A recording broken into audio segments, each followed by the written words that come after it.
Sorry, Steve. I'm trying to get my glass. Hey, welcome everybody to my Sunday live stream. Almost ran late starting. It's crazy. I try to get dinner in before my live stream, and sometimes it's a close match. Anyway, I've got Alex here as usual from Alex the Beer Master. Yes. Then we'll probably get a few more folks seeing who's available in a minute.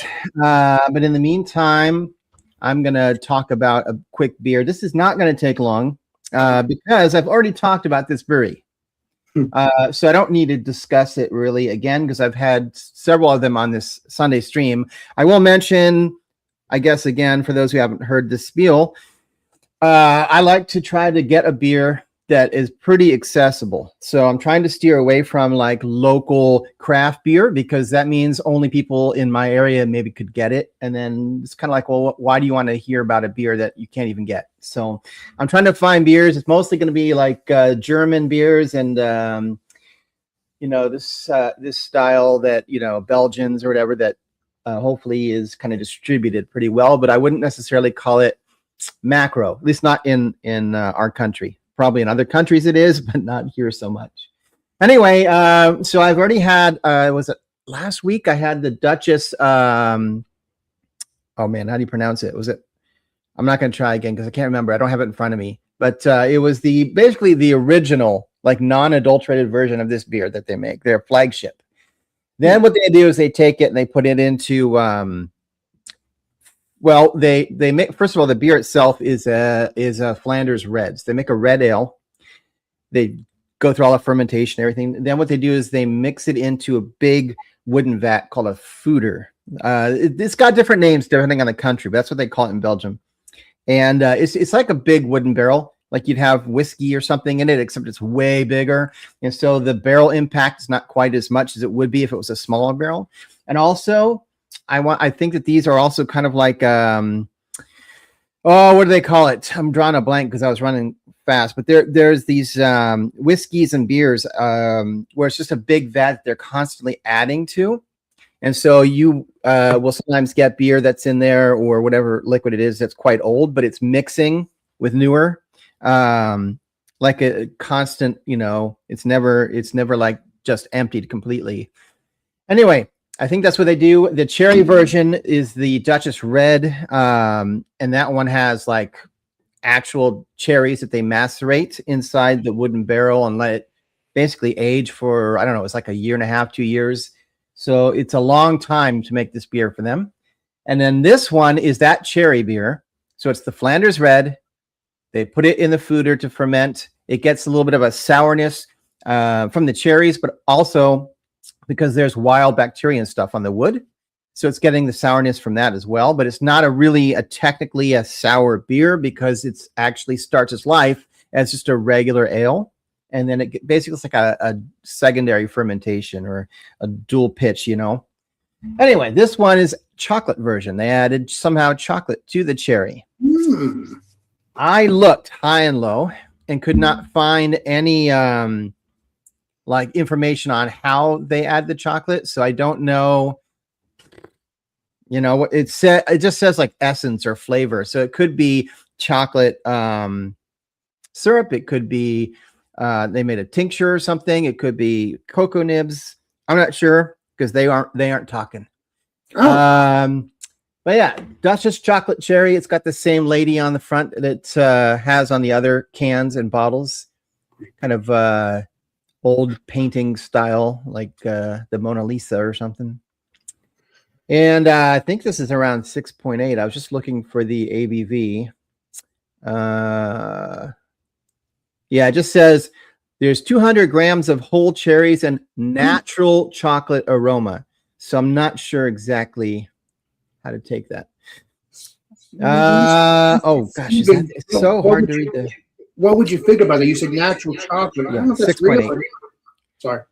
I know that's the problem. It's 6.8%, $8 for this bottle. It's about the size, a little smaller than a 12-ounce bottle. I think this is more expensive than the red by a couple dollars, but they do put the chocolate in it. So, and I let my glass air dry, so it's got water spots. It's not a dirty glass, but if I wipe it down, then it's going to end up getting something from a towel on it. So I just don't. Nice head retention. I don't know if you, I'll show it a little closer in a second here, but it's got pretty nice red color. So it's clearly the same red ale as their red version. It's hard to tell, I guess, on camera. It looks brown on the camera when I'm looking at it. But here it has, especially when I was pouring it, it has a redness that comes out. Doesn't smell chocolatey. Ooh, doesn't smell. It sounds like it. Not to me. It smells exactly like the red version, where it's like a sour cherry, but you don't even get a lot of cherry off the aroma, to be honest. You get some, but there's not really any sweetness on the aroma at all. Just kind of like a mildly sour ale. If you know there's cherries, then I guess you can guess that that's a cherry smell that you're getting on it, like a cherry skin or something, but it's not sweet cherry. It's like, you know, just off the vine. Please be delicious, Mr. Stevens. Sorry, I didn't understand. It had good head retention. It did go down fast, but keep in mind this beer is aged for a long time, so that's not unusual. I gotta be honest. I'm gonna take a couple more sips here, but I don't taste any chocolate.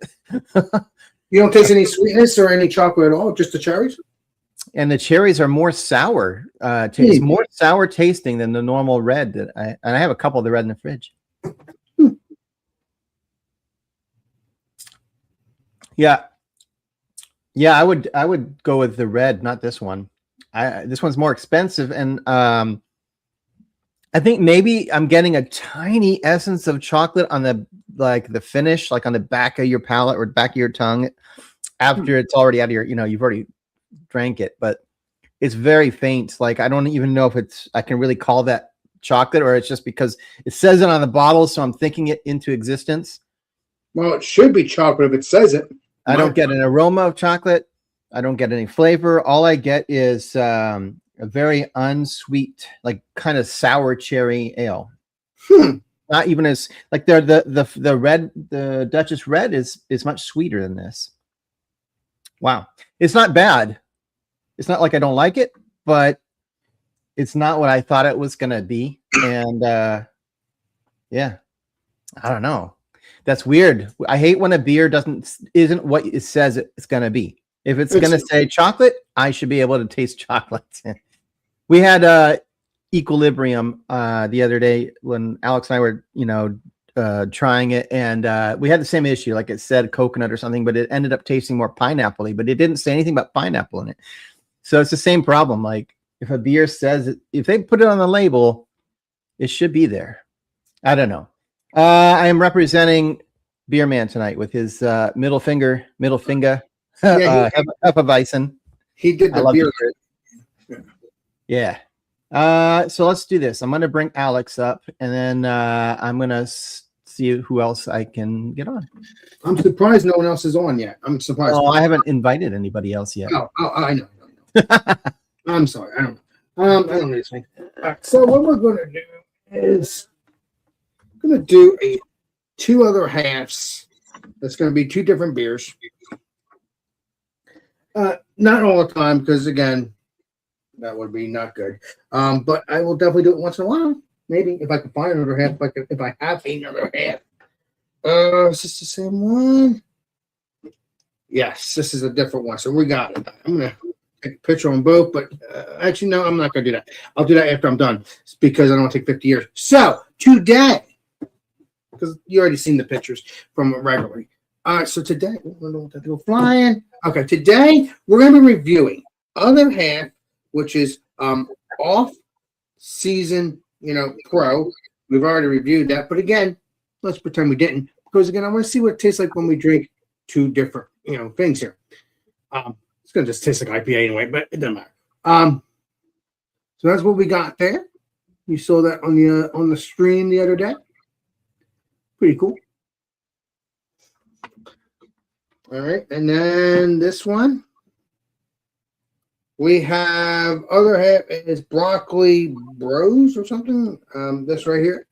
Broccoli. I've heard of that one. Broccoli something here. I'm trying to read that other one, but sometimes I have a brain fart. Right there. So yeah, I've heard you've seen it. You've seen me drink these before. I don't before the other day. So let's pour this up. I should get two same glasses. Yeah, you know what? Maybe I should. That'd be pretty smart, wouldn't it? Sorry, peeps. I'm trying to hurry up. I'm a dumbass. What kind of professional are you? It's unprofessional. Yes. All right, there we go. Now I got the right glass. Alex has to use that stick to hold back all the beer so it doesn't come flying out of his closet. Exactly. Sorry, peeps. We don't take 50 years. We don't want to do that. So we're going to do this. We're going to review this one. No, I'm confused. I'm going to review this first. Review this one. So let's pour this up real quick. It's going to probably explode because of all the shaking. Oh, less shaking going on. There we go. Didn't it? Good. Pour this up.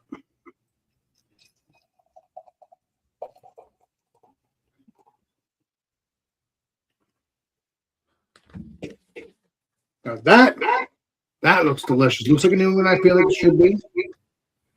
Oh, it's smelling good. Smells dank. Looks delicious, like an egg yolk, but it's kind of like not a hazy, like you know what I'm talking about, like a milky. It's not like that, but kind of like a yellow dark egg yolk, but a little bit lighter, if you know what I mean, because I can see it in my in my screen here. So it looks delicious. Looks the bomb. So let's get into the smell of this. But before we do that, that is two finger head. Let's get into the smell. I do smell that dank orange sweetness. And I think there might be some grassiness in the middle there. Like I don't know, sweet grassiness. Oh, like a horse. No, actually. But it does smell sweet. It does smell like a hoppy, delicious IPA. Like I said, I wish I knew my hops all the way, but I don't, unfortunately. That's smelling good. Let's get into the taste real quick, and then I'll do the other beer, and then we'll go from there. Cheers. Cheers. Salud.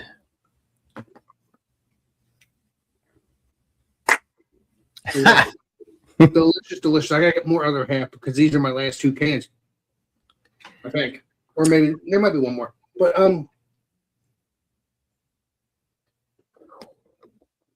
very soft in the mouthfeel. Very juicy. Very dank. Very, I don't know, like pineapple or like a orangey melon sweetness I'm tasting. That's what it is. Because I hear that people, when they drink these beers, you can taste a watermelon or a melon or some kind of sweetness or orange. That's what I'm tasting. A little bit of orange, but more towards melon, like a sweet melon.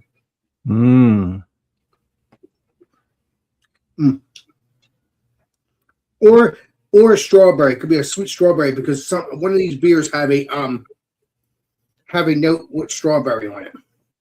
But either way, it's so good.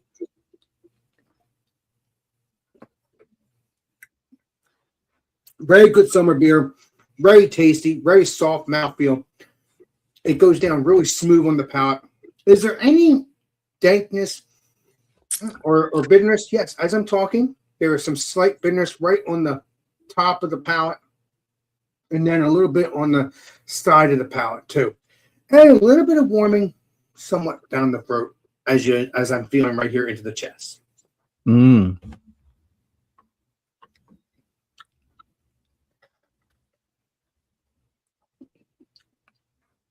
Yeah, so that's what I'm tasting: sweet melon, dank, juicy IPA.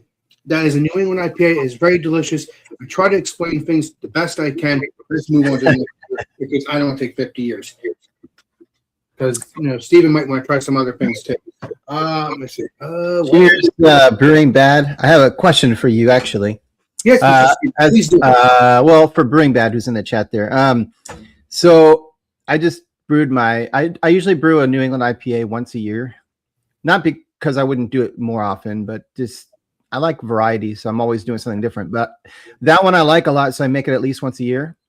And I made changes to the one I did this year that's in my keg right now. I did a different yeast, and I changed the malt a little bit.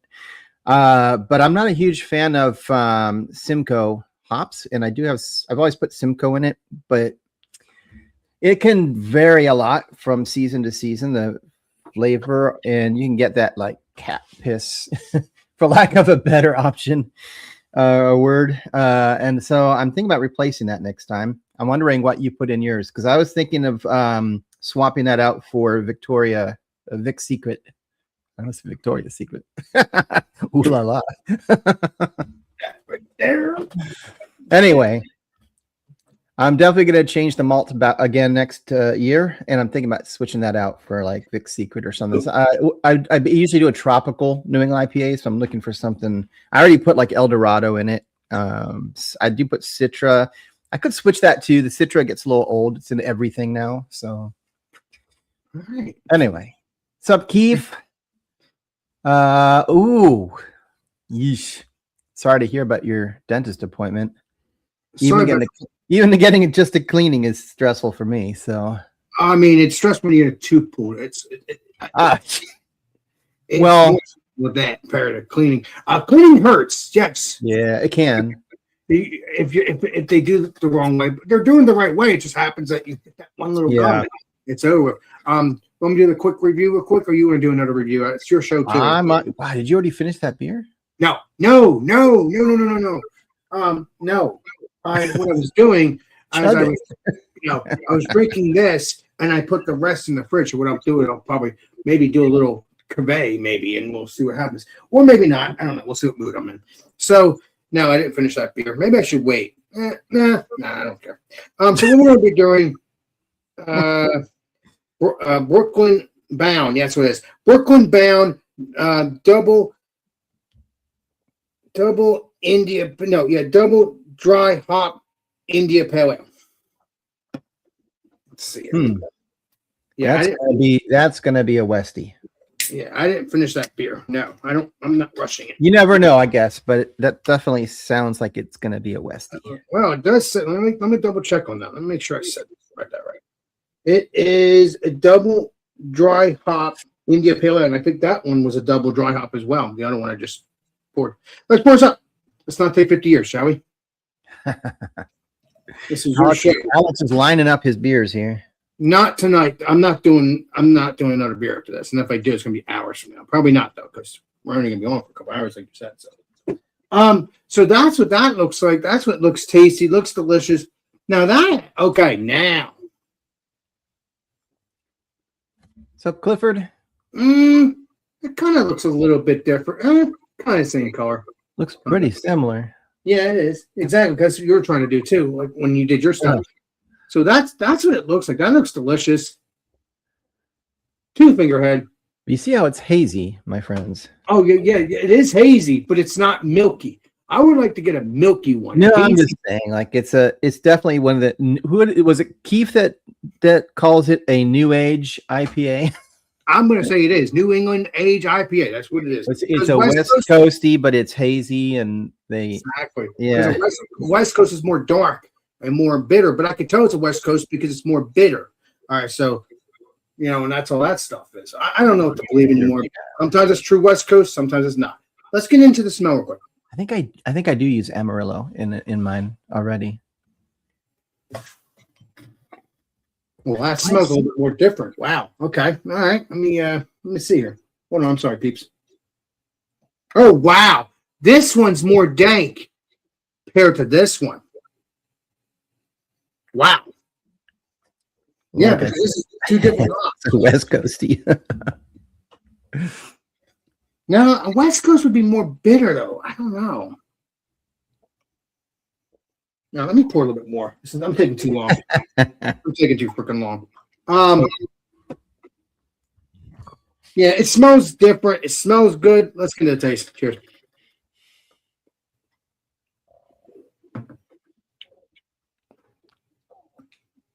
Wow. Oh.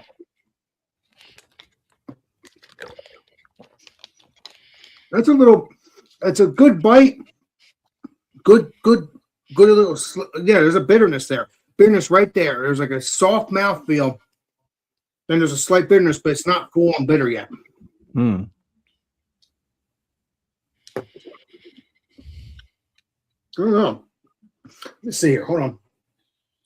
I was trying to figure out who that was on your shirt. I didn't realize it was Chuck Norris. I thought it was that guy. Who's that guy that died in prison that had all the followers and he had the beard? I'm not sure. Charles Manson? Charles Manson. No, I I don't was think like, why you got Charles Manson on your shirt, dude? no, that's Chuck Norris. But no, I think this is good, but I think this one is much more flavorful. Yeah, but they're both good. They're both good. This is Alex is so thirsty. He's got one for each hand. that's tasty, but it's more less flavor though a little bit. But I can taste that flavor in the back of the throat. It all depends. But I love other habits, good stuff. But that's it for me. If you can get these two beers, let me know what you think of them. I'm trying my best, but again, I want to take 50 years. Thank you. What's up, Chadio? Water. It's like it was 98 degrees earlier. All the water. Oh, I'm telling you. You're not drinking any beer, Chad? I might in a few. Okay. I got one in front of me. I'm just not sure yet. Yeah. Well, if you don't drink beer, you don't drink beer. It is what it is. Mm-hmm. Yeah, I don't know. Every time that name Mandarina Bavaria hop, I've never used it, but there's this Mexican song by Juanes that he goes, it's the gasolina. And every time I see that name, I think it's Mandarina. Sounds more like Spanish than German. I'm assuming it's German because this is Bavaria. I don't know. I wonder if you could swap that out for the Citra. Spanish. Mexico. Carta Blanca. Yep. Mm. It's a blank letter. Carta Blanca. I thought Blanca meant white. White or blank. Okay. Could be either. Oh, you're drinking the mead tonight. The what? This isn't mead. No, that's a beer. It's just regular beer, or maybe it's a Mexican beer. Yeah. Oh, I'm sorry. I don't know if I'm drinking mead. It's a big bottled. Yeah, Alex, I don't know. No, Alex, I don't think I could do it right now. It's gonna be like 102 tomorrow. Wait, Mead sounds like a good choice. God, next weekend is going to be even hotter. Like, I was just looking. Looking forward to you drinking a mead with me, Chad, tomorrow. Yeah. We'll see how I feel. That's because you're a Chad. You don't want to drink it. I think I got a session mead, so I'm all right. Yeah. Well, I get what Chad was spraying because regardless if it's a mead, it's still strong. It's still heavy, even if it is a session. I get what he's putting. Yeah. I mean, mead sometimes a regular mead is like a wine, and you're looking at a high ABV. You know. Well, I'm not drinking that whole bottle tomorrow night. All right, let's get blank. Oh. Blanco. Here we go. I open it. I'm like, the longer I sit here and look at it, the longer I'm not going to drink it. I've never had that one. I came in the Beers of Mexico pack from Duchesse. Also has the Indio in it, which is phenomenal. Well, it looks clear as glass. It's a very light color.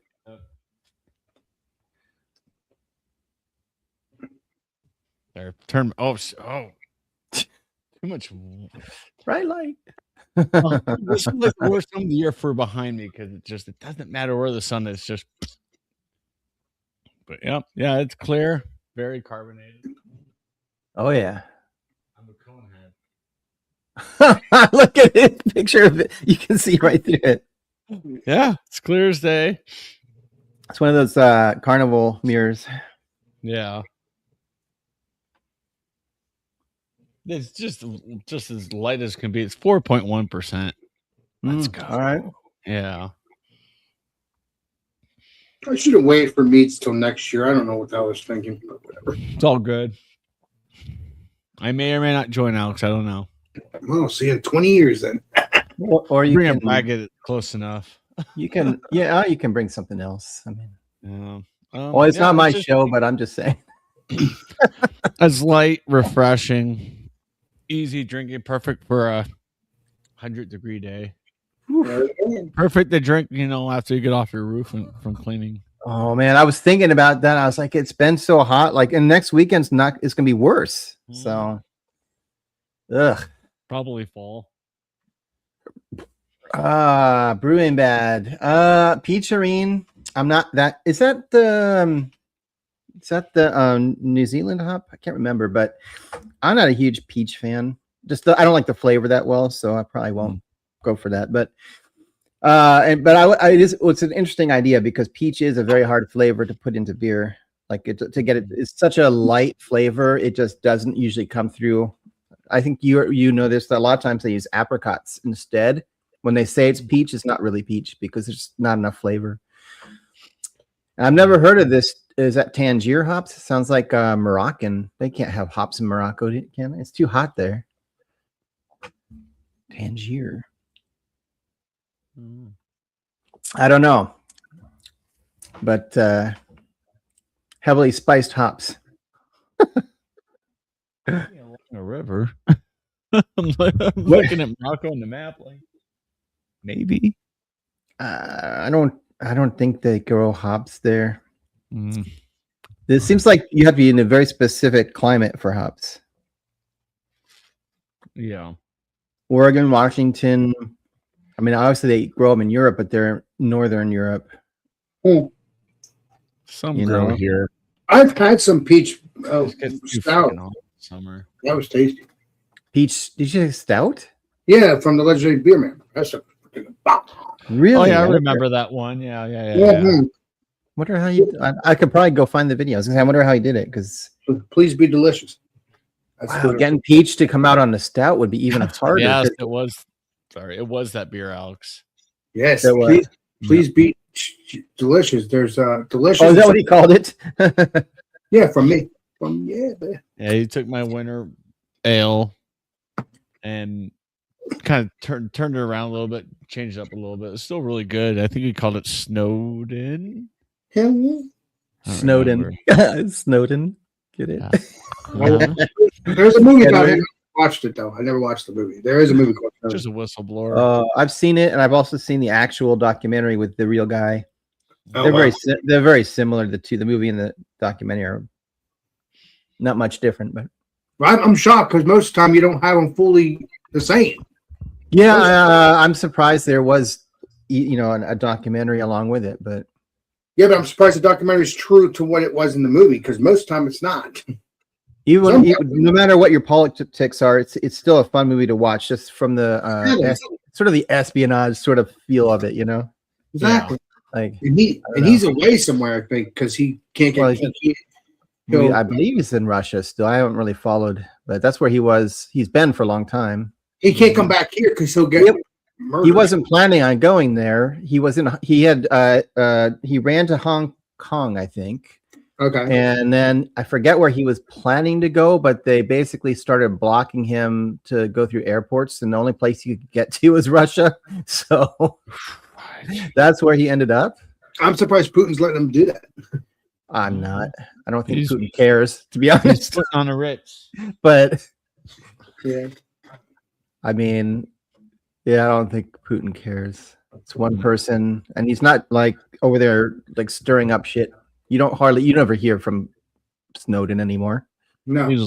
Oh, yeah. So I think his wife is there though. She moved there too with him afterwards. She had to find another way to get there, but Oh. Wow. Him and his kids, huh? That's crazy. I don't know if he has kids, but I don't think so. He looks like kind of a man that he would have kids. I don't know, maybe not. wait, what does a man look like who has kids? Like well, no, what I'm saying is, no, what I meant by that is that it seems like he would be the kind of person that would have kids. I don't know. I don't know. That's what I meant by that. Sorry, misunderstood. I don't know, Mr. Steven. That's a mystery to me. Well, I got all the cans labeled. Yeah. And I'm going to start boxing them up this week so I can send them out on Friday. You got your stuff too, Jody, right? You send. Yeah, Steven has my address. Yep. Yeah, I got you and Clifford, and I already had Alex.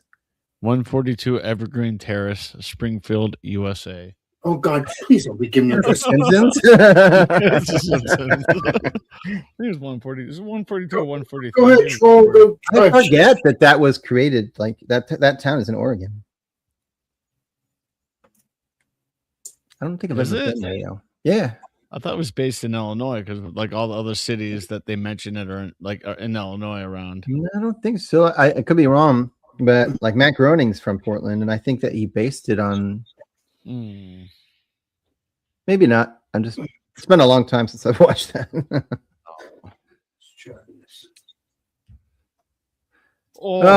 Yeah, Bruce. A lot of people. You can't do a live stream and worry about what other people's live streams are, because no matter when you do it, there's always somebody live streaming. So I can't. Yeah, Fridays I can't do it on Fridays because I join Alex, and then Saturdays I'm not always home, so I can't do it on Saturdays. So I don't really want to do it in the middle of the week. And there's already Eric does the one on Wednesdays, and anyway, we'll figure it out. You just have to pick a time slot and stick with it. Exactly. Yeah. I'm sorry, Steven. I do all that stuff Mondays and Fridays, and I used to do Thursday. I used to do it on Thursday, but I don't do that much anymore. I like to get back to Thursday. I think Beer Man does something on Thursdays. Maybe, I don't know. I think so. Or I can't ever really catch his because I'm at work. So yeah, you're up there now, Gears. You got that right. Oh, yeah. Man, that is tart. I'm still trying to get through this. It's not. I don't know why they call it chocolate. Put a little whiskey in it. Might be a little. I wish Clifford was on with us because I think he's had this. I'm curious, like if he remembers, like if he got a lot of chocolate from it. Maybe I just got a bad bottle or something. I know I've had it. I just don't remember anything about it. I mean, it tastes fine. It doesn't taste that it's gone bad or anything. It just I don't just start. Like I said, I'm thinking it too much, but there does seem to be like maybe some chocolate like essence like towards the end, but I don't know. It's hard, huh? Oh, speak of the devil. There's a legendary Clever. Back in a moment. All right. I did hear him. So I don't know if he heard us. Maybe. Well, he says cheers in the chat earlier. So okay. Yeah. Oh, well, I sent a message to Paul. He gave me a thumbs up. I don't know what he's doing, but I've already been adding to my cart.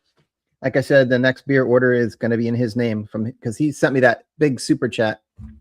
And finally, I got Google to come through with it. So I'm using it to get some beer in his name. Nice. Heck yeah. Yeah. Hello, Mr. Clifford. Good evening, kiddies. Hey. How are we doing today? Meow.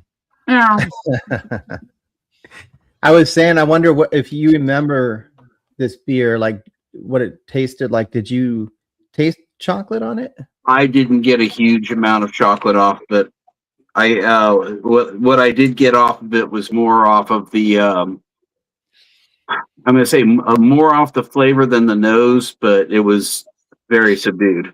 Yeah. Okay.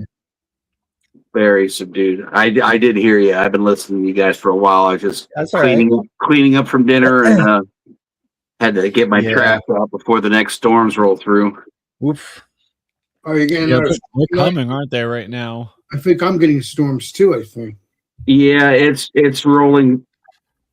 Another squirter. At least one. Never mind. I should look at that. Whoa! Back. now. No, I don't have any storms. I thought I was getting some, but no.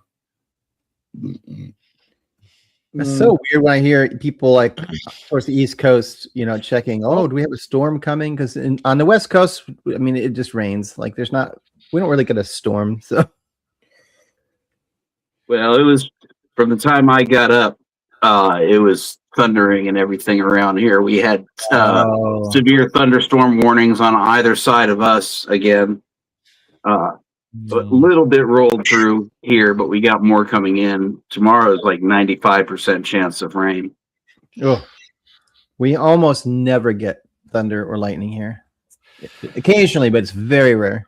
Well, it's because you don't have much as humidity, Mr. Steven. So we got here. Okay, Mr. Clifford. Sorry. That's all right. That's all right. I'm still pouring this. This is another one from my local brewery, and I can't show you the can until I finish getting it completely empty. But this is that looks like a sci-fi can. No, it's this is called Boat Drinks.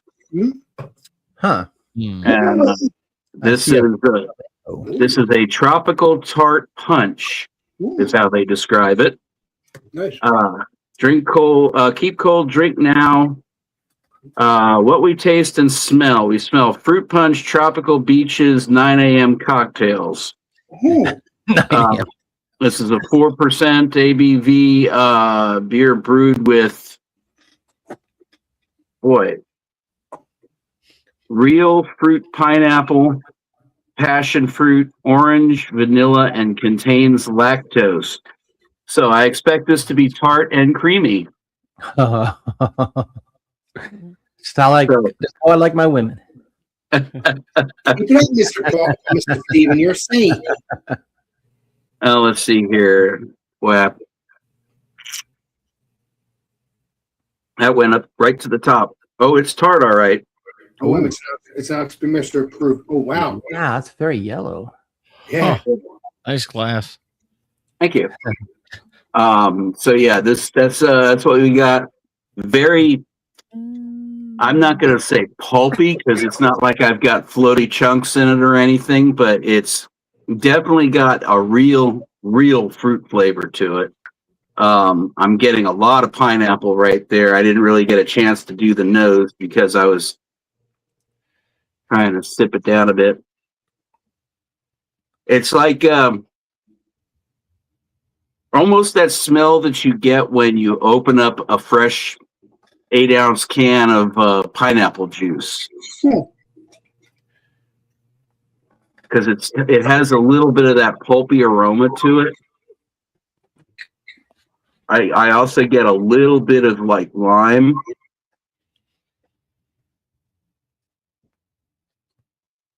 It's got a nice tart acidity to it. Nice. It is not overpowering acidity like from some like more sour beers in the U.S. market. It's nicely balanced out. Almost tastes a bit like a blonde ale that had fruit added to it, and then like lactobacillus or something.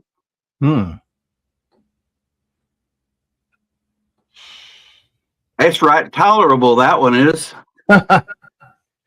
And yeah, that's pretty good. So I'm not sure how much you'll find this even like in the Atlanta area, but Boat Drinks. And this is Piedmont Brewing in Macon, Georgia. And yeah, you're in the area and you can find it. I recommend it. It's a nice hot weather beer. Nice. Clifford, I should have asked my brother could I go with him so I could visit you. I don't know how I was thinking. I should have freaking did that. Do what else? I completely didn't hear that properly. No, I said I should have asked my brother could I go with him because he's there or he was there And I should have said, "Hey, let me go with my friend Clifford." But obviously, I would have to call you to verify that. But I thought about it too late in my brain. Oh yeah, where's he at? He's where you're at in Georgia. Really? Huh. Macon? But he's on his way home now. Hmm. He'll be Interesting. Yeah. I'd be curious. I'd be curious if he was in the Macon area.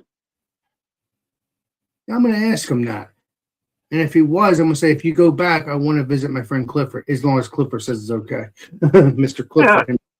Yeah. But the thing is, I don't know where I would sleep because I'd be hanging out with you. I don't know if you want. I just pick you up, take you around some of the little sites around here, and then I basically drop you back off at your brother's hotel at the end of the evening. If he ever comes back there, right? Exactly. Yeah. Because with my doggies as they are, and my wife as she is, doing an overnight here would be a little bit difficult. It probably would. I would meet them just to say I met the Clifford family. Yeah. My doggies are not good with strangers. Don't worry. I may not be a big animal person, but I still let them sniff me just to make sure they know that I'm an awesome person. Mm-hmm. They might bite the shit out of me. I don't know. I'll give them a test.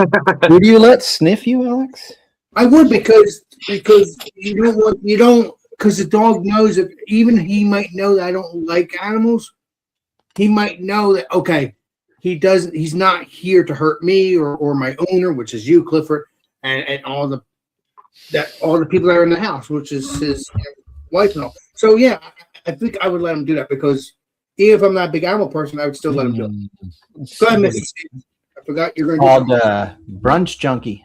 I think you got that a couple weeks ago, didn't you? Oh, I don't know. I've got so much in the fridge. I don't even remember when I got stuff. Oatmeal stout with coffee brewed from Central Coffee Company. Central Coffee. It's 7.5%, so it's not a huge one. Brewed and canned by Heist Brewery in Charlotte. So this must be contract brewed. Maybe. I don't know. That's my guess. Where did you order from? You ordered from Tavor, didn't you? Like I said, I don't know because I just put all my beers together. Okay, never mind. So I can't remember. I've got right now I'm flush with beer. Don't worry, we'll be doing the pancake. I don't get a lot of coffee off of the aroma. Huh, that's strange. Smells kind of sweet though. Probably lactose, maybe. I'm just guessing though. Good head. It went down a little bit already, but like a 2-finger head. That looks delicious. I can't really see through it, so it's definitely stouty. Please be delicious. I'd be enough to get another 4-pack. Seems like the carbonation's low. Let me see. Interesting. Maybe not. This is heavy. I would expected this to be so much thinner, but because it's at like 7 or whatever, 7.5%. Sometimes the stout that's that low is kind of thin. But I think the coffee makes it like so it's not.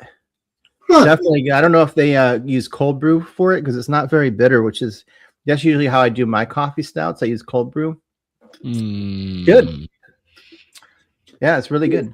What'd you get again, Mr. Steven? I'm getting the feeling that you would. If you could. Yeah, I would definitely get. I've had other coffee stouts that I didn't. They were fine, but not that great. This one's really good. I like that the coffee is not bitter at all. You can't even smell the coffee on it until you taste it. I like the smell of coffee. I like the taste of coffee as long as it's in a beer. Oh, you don't like just regular coffee?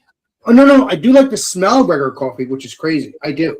Don't get me wrong. I do. I do like the regular coffee of a smell, but I've also had regular coffee, but it was like different flavors of different things. And I put stuff in it. It was delicious, but I didn't turn it off or anything. I just still like coffee beers. Yeah. I guess I'm a coffee person. I'm not sure those frappe latte things you get at Starbucks are actually coffee, but I don't know. I don't know. I mean, I know Legendary I'm the Woo loved it or loved his coffee, his hot beverage. I don't usually buy coffee at coffee shops too often because it's so expensive. Mhm. But instead, I invested in a espresso machine that I have at home. So I make my coffee here. That's fine. I mean, wherever you're in the mood for, that's what you do, Mr. Steedman.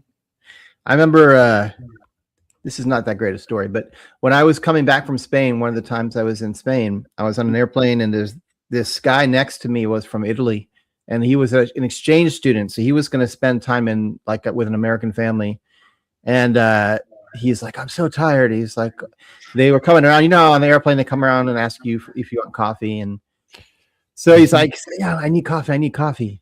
And so they hand him the coffee, and he just looks at it. He's just staring at it. He's like, what is this? He's like nudging me. He's like, what is this? And I say, that's coffee. It's like, it's American coffee. And he tried it, took a sip, and he put it down. And he goes, that's not coffee. That's not. I actually think that he actually handed the entire cup back to the flight attendant. Jeez. So, do you think it wasn't coffee, Mr. Steven? No, it's just that we prepare it differently. We do like, especially on the airplane, it's drip coffee. It's pre-ground. It's in like Folgers or something. It's not even a good, probably Robusta or something. Folgers in your cup. No, I don't know. Yeah. Yep. But like in Italy and most of Europe, they drink espresso usually. So they grind the beans there, and then they make it. Like in Spain, I don't know why, but it's the mocha pots are very popular. Those ones that go on the stove that you have to screw the thing on. Those are super popular for making mocha coffee. pots? Never heard of that. It's called a mocha pot. Mm-hmm. It's like it's a pot that you put on the stove, and it unscrews in the middle. And you put there's a spot for the coffee grains, and then when it's heating up, it like pushes the water like up through the grain into the top half of the carafe. Interesting. My brother mixes coffee with one of those, actually. And you do as well with your brother, right? No, I have a Breville espresso machine. Well, I think next time you go to your brother's, I think you might have to do a little review on that. That'd be pretty darn cool, wouldn't it? Those coffee vessels are good for camping. Oh, yeah, for sure. People would love to. Oh, no. Oh, you're talking about camping wise. No, I'm not going to ask you to do that. Yeah, because you could put it like, I don't know if they have plastic handles, but I mean, you could just put it on the fire, Yeah, that's true. That's true. Mm-hmm. Camping, that'd be so cool. I would start camping. I would like to camp one day. I've already did once. But... Yeah, I mean, in theory, it's cool. But then you like to be home in your own bed. I understand the feeling. Not a fan. Yeah, I mean, that's really what it is for me. I love outdoors and I love hiking, like Shadio, but like sleeping on the ground is not fun. Even with a pad. I was trying to find this, Steven. Too bad we don't have. Which side? There's my camera. Too bad they don't have this on airplanes anymore. Oh, I vaguely remember this what picture. The heck is that, Mr. Clifford? That's cask ales being poured on an airplane by the stewardess. Yeah. What do you mean, cask ale? Like a beer? Yeah. I vaguely remember that. People used to dress up to go on flights, and it was back in the good old day when they actually had glass. I know, right? In the airplane at the seats. Yep. They must have ended that in 1980. Had to be, because if you're talking about 60s, 70s, and maybe early 90s, maybe they ended in the 90s then. You could get all kinds of stuff. You could get a deck of cards with the airline like logos on them. Yep. To play on the plane. I'm pretty sure those were made, and they were the playing card manufacturer was Aviator, if I'm not mistaken. And then they became Aviator cards, just like you had that other brand. Speaking of Aviator, I think Aviator just went under.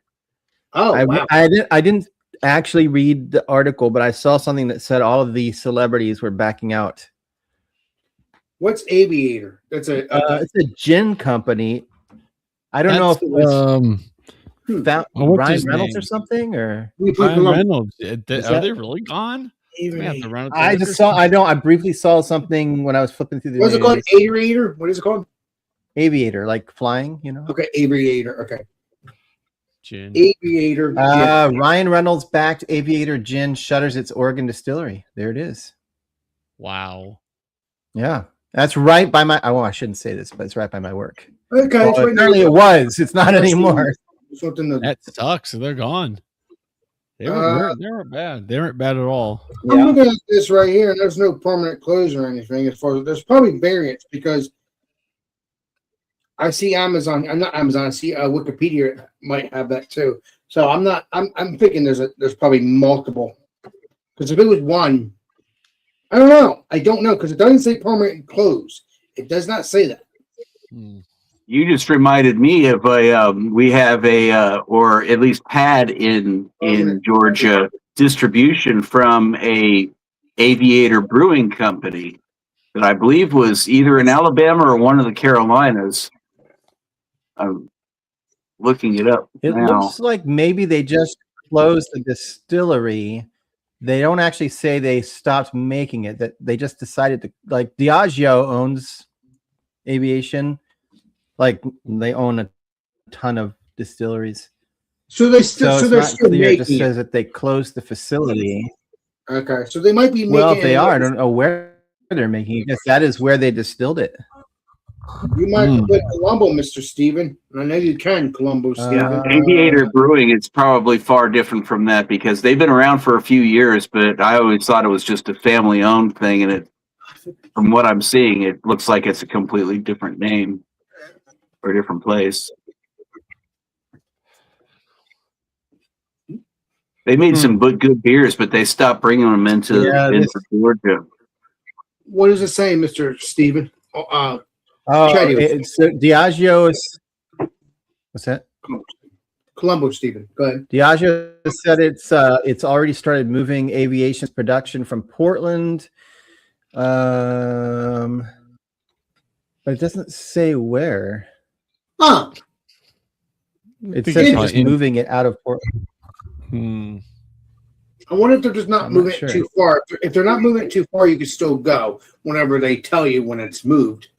That's so crazy. Well, I'm not a gin drinker, so I wouldn't go anyway. But I give you a spray. They're probably, if I had to guess, which I shouldn't do, but I mean, Diageo owns a lot, and so they probably are just going to use an existing facility that they have to make that gin and sell it instead of having an actual. Down. I wonder when they close down, though, Mr. Steven. I mean, that's great. If they have a facility that if they aren't getting many visitors, it's not, it's probably a business decision. Like it just didn't. They probably leased the building, so if they're not making enough to pay the lease on the building, they're just going to move production to an existing. I'll bet you an existing, distillery in their portfolio, and then they can save a ton of money by just selling off that facility. That's true. That's true. Man, Steven, you do know it all, like I told you before. I could be wrong. I don't. It didn't say. I just my guess. Well, I think you're going to be right. At least I hope you are. We'll find out soon enough. I'm still waiting for Bull Run to come out with their 10-year-old single malt. Every time I go there, they don't have it. There's a distillery like literally across the street from where I work, and they just have. They initially were. I mean, this is common for young distilleries. They were basically sourcing their whiskey from somewhere else, and I don't know if they were putting it in a barrel or just blending it themselves into something, and then they're just reselling it. Because initially, you don't have any whiskey to sell if you're a brand new whiskey company, because it takes time to age it.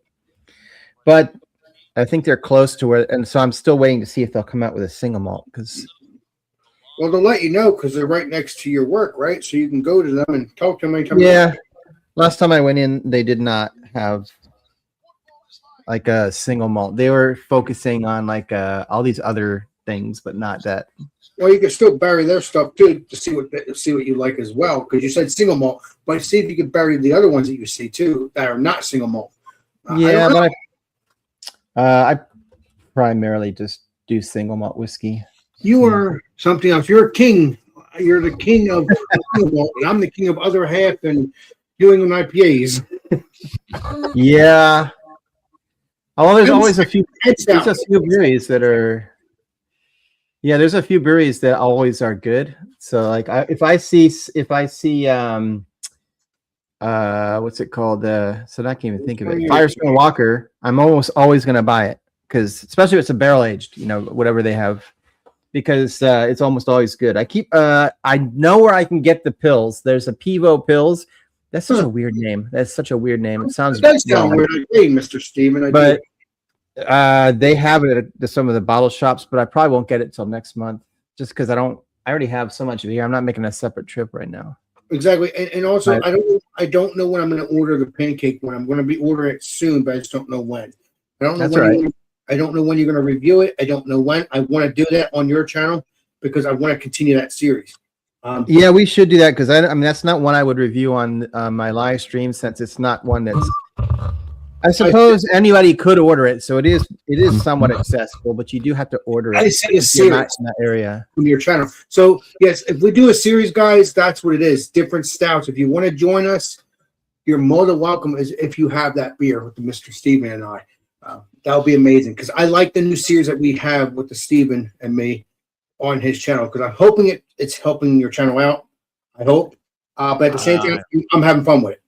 So that's what this live stream has been helping. But I still need more viewing hours. But I have more viewing hours now than I have ever had. So good because we're burying some series together, and whoever else wants to join us.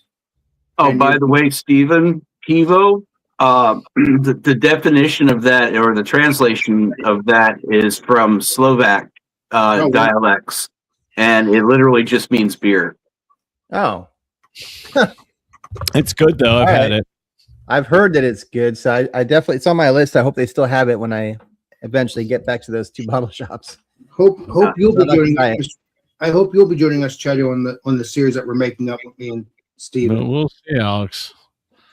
Beer costs money. This is true. Although, how about this Friday, Alex? An hour before your stream? We could continue the series starting this Friday. Can you get a Mickey's? Yeah, I didn't look. Damn it! Yes, no, I wasn't at Roger Wilco's, but I should have looked yesterday today when I was there at the Total Wine. Damn it, but I can. As far as I know, I think I can. I will. Well, it's not a big deal because we were talking. I remember seeing. I do remember seeing a Mickey's every time I go there.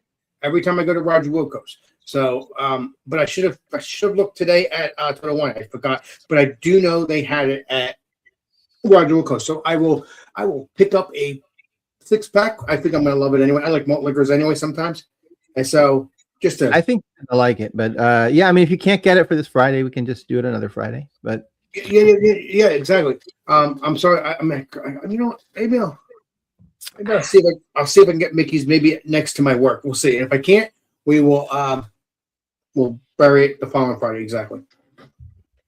Yeah. Just don't slip him a Mickey. You know what, Teddy? I like your spinoff. By the way, when do you want to do the stout series? Because we're still doing that too. But I have to get more stouts for us to have, but like the pancake stuff and all that. Yeah, I mean, whenever you get them. But I do have the one that you already have, the ice cream. Oh, okay. Do you want to wait a little bit until it's cold, or you want to do this? Oh, it's in the fridge. It's in the fridge, so we could do that on Friday. Okay, all right. And then when you have time, if you want to do the Mickey's, pick one up. Pick a 6-pack. Yeah, we will do that because I think it'll be cool. I think we might have to do a little bit of malt liquor series for your channel. Well, I don't know about that. But call it the brown bag special. No, as long as it's something. Let's not go crazy here. As long as it's something that you like, there, Stephen. I'm not going to just do it. It has to be something. Name, brown bag special. Like that. No, Stephen, it has to be something that you like, though, that you want to try, and then I'll do it. Yeah, that's all. It's not going to be a full-on. Yeah, we'll do the ice cream beer on Friday. Mm-hmm. So an hour before your stream. Yeah. I'll see if I can come up with something at least comparable. Well, it's not. Well, so Alex and I just do a tasting and a review of that beer an hour before he does his Friday stream. It's a series. Okay. I thought that's right. I forgot about that. I thought you were talking about on the regular show. No, it's on the regular show. Or it's Friday, so there's no particular style, right? It's just whatever Friday for Alex. Whatever it out, it's just whatever you bring. Any beer. We're just gonna do it an hour before his show. Yeah. Gotcha. Yeah, we do. We have a new series, me and Steven, on his channel every Friday, as long as we have the same beer. Yeah, it's not every Friday because we don't. We had to pick a beer, that we want to do, But we do normally do it every Friday as long as we have the beer. But if we don't have the beer, there's going to be gaps on that. But you'll see the series as revolves when we have the beer. That's how I go. We don't stress about it. We just get the beer. If you're there and you have the same beer, you're more than welcome to hang out with Leslie, Steven, and I and enjoy the same beer with us. Yeah. Because I like the new series that we did, Steven. That's a good idea. That was a good idea that we did the stout season or stout series or any beer that we're trying to review, but it's mostly stout. I just always, if I hear you guys mention something like when mead was first mentioned, I saw a bottle at a bottle shop and I picked it up for it the other day. So you're golden for tomorrow night. You're golden for tomorrow. Yeah. Night. You're good. Yeah. Like anytime I hear something mentioned as a possible that everybody gets it, I immediately go to look for it whenever I'm out of the store. Right. And if Chad can't join tomorrow because it's too hot for him, that's okay with the beer. That's fine. I don't care because he'll be here. 700. or just have something else. That's fine. Exactly. Or just drink whatever you want to drink. Yeah. How's about a nice Hawaiian punch? Oh, that'll be good. With alcohol in it, that's perfect for him. Sure. That's basically what I'm drinking. Exactly. I love Hawaiian punch with alcohol in it. I think it's called the Devil or something like that. I can't remember what it was. The Devil? No, I can't remember. It was a drink, and no, it's a drink. It's a fruit punch with like fruits, and you grab the little spoon and you pour it into your glass and you drink it. I can't remember what it was called. You know what that sounds like to me is it sounds like what do you call it? Cooler punch. With alcohol. Where we used to have those at parties sometime. You'd start off the day, you'd have like a thing full of ice, cooler full of ice, and then everybody as they came in would pour whatever they had into it, and then like around 9 o'clock or whatever, we'd pour several containers of Hawaiian punch or whatever into it. And the whole time there's fruit floating in wherever the alcohol was. So if you got a piece of fruit, that's been permeated with alcohol, a piece of melon or something. Yeah. Yeah. I mean, you're eating healthy, but at the same time you're having alcohol in it too. Expect your keys to be turned in and hidden before any of the alcohol comes out. Yeah, exactly. Oh my God. No, but it's true though. I like alcohol fruited. Years ago, my cousin Jenna, this was years ago, we were at her mom's house. This was like years and years ago, maybe 10 years ago. I don't remember.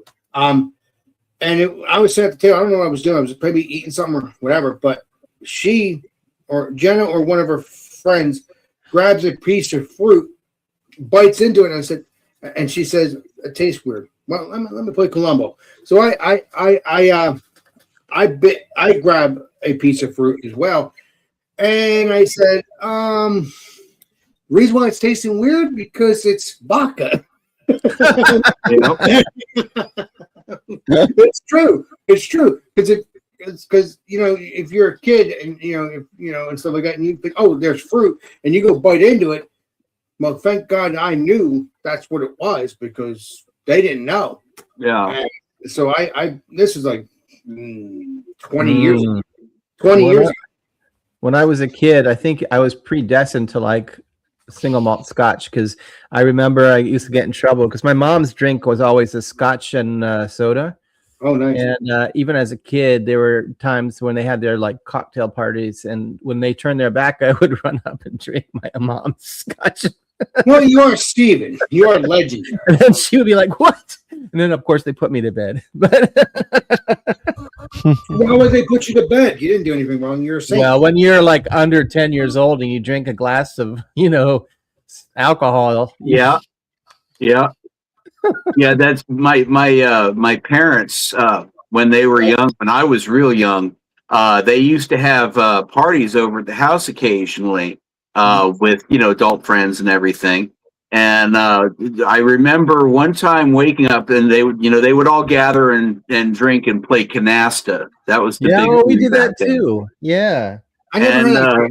Never heard of Yeah, it's a card game. Yeah. So I remember going down. It was either that or Yahtzee. But I remember going down there because it was a Yahtzee night, and somebody slammed their cup really hard on the table, and it woke me up. And so I came out from the back room, and I was like, "I'm thirsty. Is there anything to drink?" And my dad reaches over, pulls the side. He's got this freaking watermelon, good sized watermelon that has got a spigot put into the side of it. Oh. And somebody had brought it. They had like somehow got in through the top, like it was a bung, pulled it out, and then went in with like an immersion blender on a cord kind of thing, and blended it all up, and then poured alcohol into it, and popped it back up, and then put a just like a some kind of a faucet kind of a thing, turn faucet, shove that in there. Yeah, and my dad pulls it over. He's like, "Come over here," and he gets this little cup that's about yay big and fills it up with this water juice. And you should sleep fine now. And I remember taking it from him and walking back past my mom, and she didn't even look at me. She was just looking at my dad like, "You did." Yeah, exactly. That's funny. So tell me, you didn't go to bed. Well, you were drinking that night. Mama's little helper is bourbon. They put a little bit of just a dab of bourbon on your baby's lips. Mm-hmm. Yeah, that's what my mom used to do. That's when your teeth were hurting you. That's what they did. They used to do. Well, you can also just settle down your fussy baby. Yeah. Well, back in the day, there was a lot of. I'm not condoning anybody do this, but I'm just saying. Yeah, back before Prohibition. Back before Prohibition, it was common that beer, especially cream stouts and the heavier kind of stouts like that, like Guinness, was promoted to mothers to promote lactating and nursing and everything.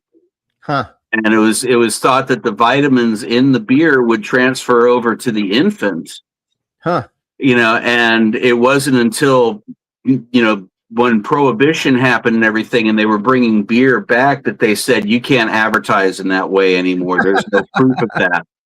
But several breweries across the United States, this beer is helpful for lactating mothers, and then they found a new way to get around the rule, where it was like Acme Brewing in California had a thing on the 40s that said this beer is dietetically slimming. Okay, meaning you get thinner drinking this beer. And it was used as a marketing promotion, and Washington came back and said, you can't do that. Lactation commercial back in the day about doctors and cigarettes, and ask your doctor what they smoke. I'm pretty sure it's going to be Winston non-filter. Mm-hmm. What's up, Mark A?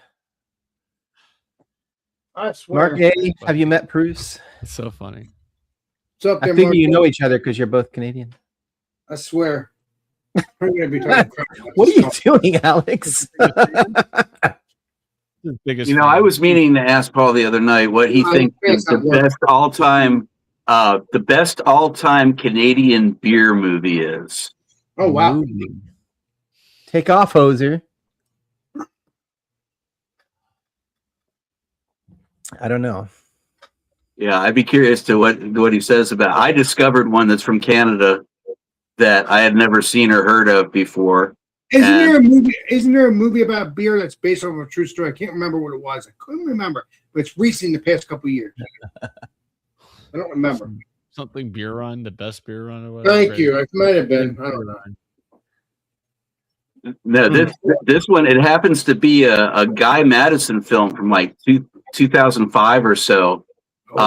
That's got Isabella Rossellini in it. Oh.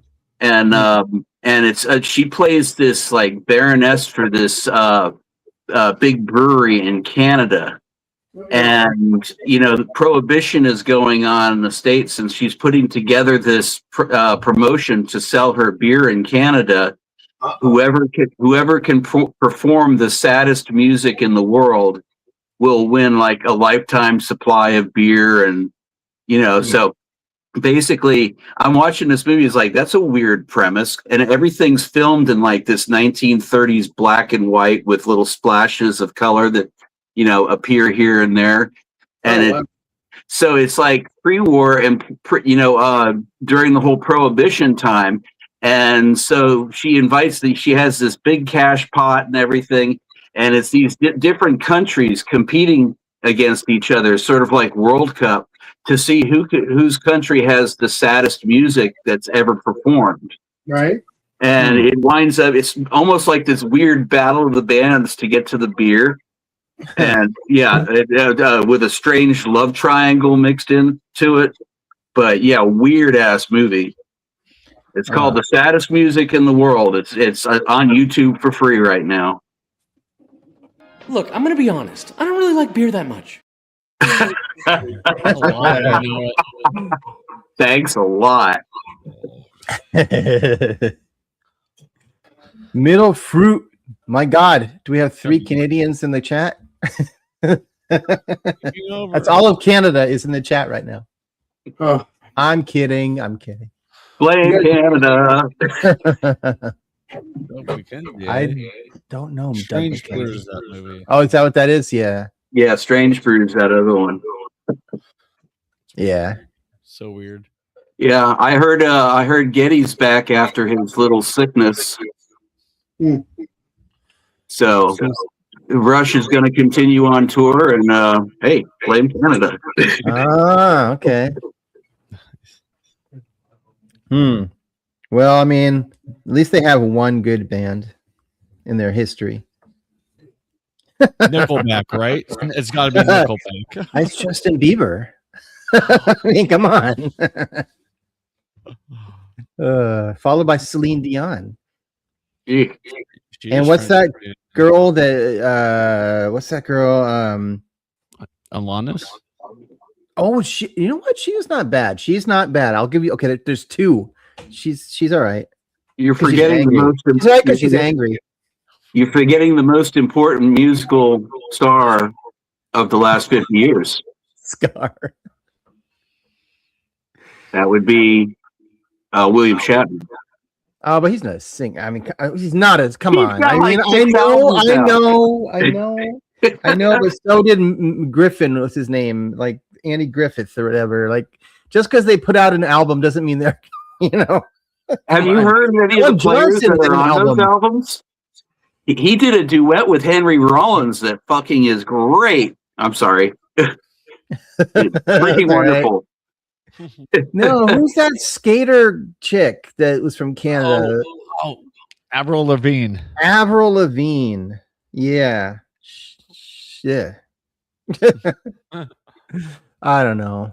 Drake. Who's Drake? Tragically Hip are a good band. Drake is from Canada? Yep. Same with some 41s from Canada too, I think. Huh. I'll show my age. The old band Klaatu.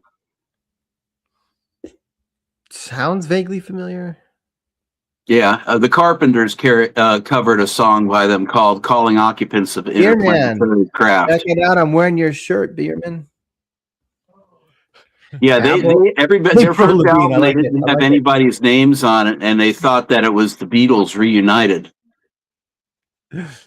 Wait, a new girl named April? That's funny though. I'm not sure.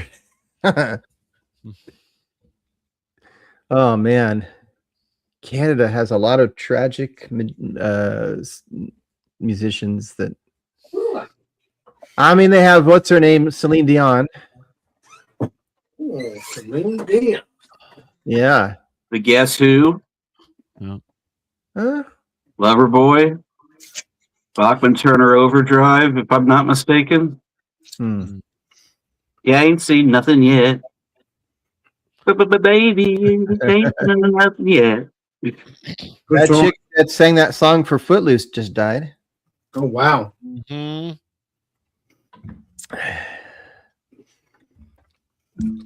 And who else? Lindsey Graham just died. That was sudden. Yes, it was. was not expecting to see that in the news. Like, Who's Lindsey Graham? That's an actor, right? no, he's a politician. He's- South Carolina. Yeah, South Carolina. Yeah. Yeah, that's very unexpected indeed. There's always already Yeah. conversations and Oh, really? convolutions all about that. There was a photo of the Iranians had put up a picture that had like the 15 most wanted in Iran. Trump was at the top, followed by Netanyahu, followed by a couple of sultans going in through the military network of the United States, and the one at the very bottom in 15th position was Lindsey Graham. Okay. And they had put a red X over it. Huh. And well, he apparently, wasn't young. We know he wasn't young. I don't know how old he was, but yeah, and flying around, he had a history of heart problems, so it could have been really? some kind of a clot in his leg that had broken loose flying. I didn't know that either. Okay. Yeah. So there's all kinds of stories that are underrated. I think Neil Young is underrated, in my opinion. Oh shit! He's old too. Neil Young is not looking. They're all great. getting old. Yeah. Everyone, my parents keep on rocking in the real world. My mom's like, all my music, our favorite artists growing up, they're all dying out. I'm like, yeah, Mom, look at your age. Hello. Oh. She's like, I know. I heard an advertisement on Sirius Radio, and it was like, I forget what the actual location was, but it was at some summit convention center or something. Now, one time only, you can visit all of your favorite classic rock stars from the past. Gene Simmons, and it starts listing off all of these artists, mostly all from the 70s, a few from the 80s, all for one low price. And, whatever the convention was, get your tickets now through Ticketmaster. And I'm like, okay, now we're doing the nursing home tour for a bunch of aging rock stars. They're gonna turn rock music into Trek conventions. Beerman, are you talking about like trying to meet Paul at the border on the Canadian border? And I tell you what, Beerman, I tried to send Bruce beer up in Canada, and the Mounties confiscated it and probably got drunk off my beer. And then they had the balls to continue to send the now empty box on to Bruce. When he opened it, it was empty. With a nasty note in it. You brought Gene Simmons. His son Stanley is really, really talented musician, up and coming. More of kind Rolling of Stones just put out a new album.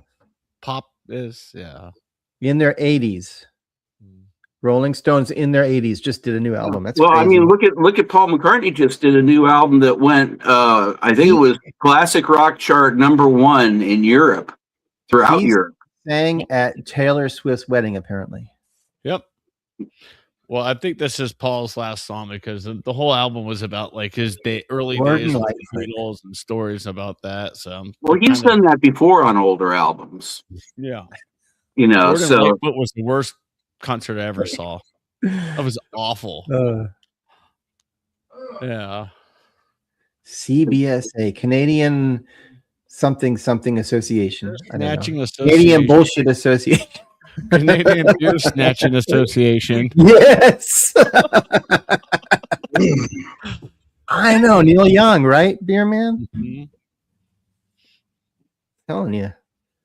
What should I get next? Because have you ever listened to the Trans album all the way through? Trans? Yeah, by Neil Young. I don't know. It came out in the early 80s. It was that's a hard listen. It's his son apparently is autistic, and he found out that in some ways using musical instruments and hitting certain tones, he could speak to him and he would understand what he was saying. So he would use vocoders and play certain chords and so forth to trigger his autism. I don't remember the entire story about it, but it's a very interesting album because it's almost entirely synthesizers with a little bit of guitar and drums, electronic drums in it. But Huh. Yeah, it's doesn't sound like anything else in his entire catalog. Yeah. Trying to think of what's that guy's name? He's relatively young. I think his mother is like a famous musician, and he's from England. And he loves to like do these. He'll have like a full orchestra, and he'll just make up a song on the fly in front of like a huge like auditorium. Jacob Collier. You guys know this guy? Mm-hmm. I think he's a little autistic. I don't know how you can have that kind of like, I don't know, musical expertise to that degree and not have like, I'll bet you Mozart was a little autistic. I mean, I don't know. 70s Rush, 80s Rush. Yeah, all eras of Rush were great to me. Cheers. You know, they had some songs that didn't quite, reach up there, but Clockwork Angels is an incredible album. That was the last album they all did together, and if you listen to it, especially after reading the book that Neil wrote for Clockwork Orange or Clockwork Angels, which was a piece of fiction he'd been working on for a long time. That was their last concept album, and in my eyes, one of the greatest. Yeah. I'm a big Rush fan. Was Talking Heads was Canadian? Are they? No, I don't think so. I don't either. I was just reading his comments. I think Tina Weymouth may have been Canadian. Down the house. Yeah, they got their start in like Athens area as well, like the B-52s, that whole time frame, and then they went up to New York with Blondie and all that, and they were like moving around between funk music. Where they had some of the guys from the P-Funk All-Stars with them. Yeah, great. You said B-52s, now have Rock Lobster stuck in my head. Thanks, Clifford. It's living rent free up there. Stars. Yeah, Blondie. Yep. She made a comeback for a while. Yep. Yeah, Bowie I always liked too. David Bowie, yeah. Yeah, the Black Star album, that was fantastic. Yeah. If you've ever seen the videos, he's like right at death's door, and he's doing these music videos for this album that basically closes out his life. Where'd Alex go? I just heard that AC/DC is coming to New Jersey. Ooh, whereabouts? I don't know. Atlantic? I'm not sure. I think they're going to probably do it. I'm guessing they're going to do a tour, but that way they are advertising. And they had, obviously, what's his name? The guitarist that does the skipping thing. Angus Young? Angus Young, yeah. And then they had a picture of that lead singer. Well, he's the second lead singer, but yeah. Yeah. Oh man, AC/DC would be fun to see before it's too late. I missed out on Tom Petty. Man, I wish I had seen him in concert so bad. Man. There's some musicians like that. I bet you Tom Petty's shows were always amazing.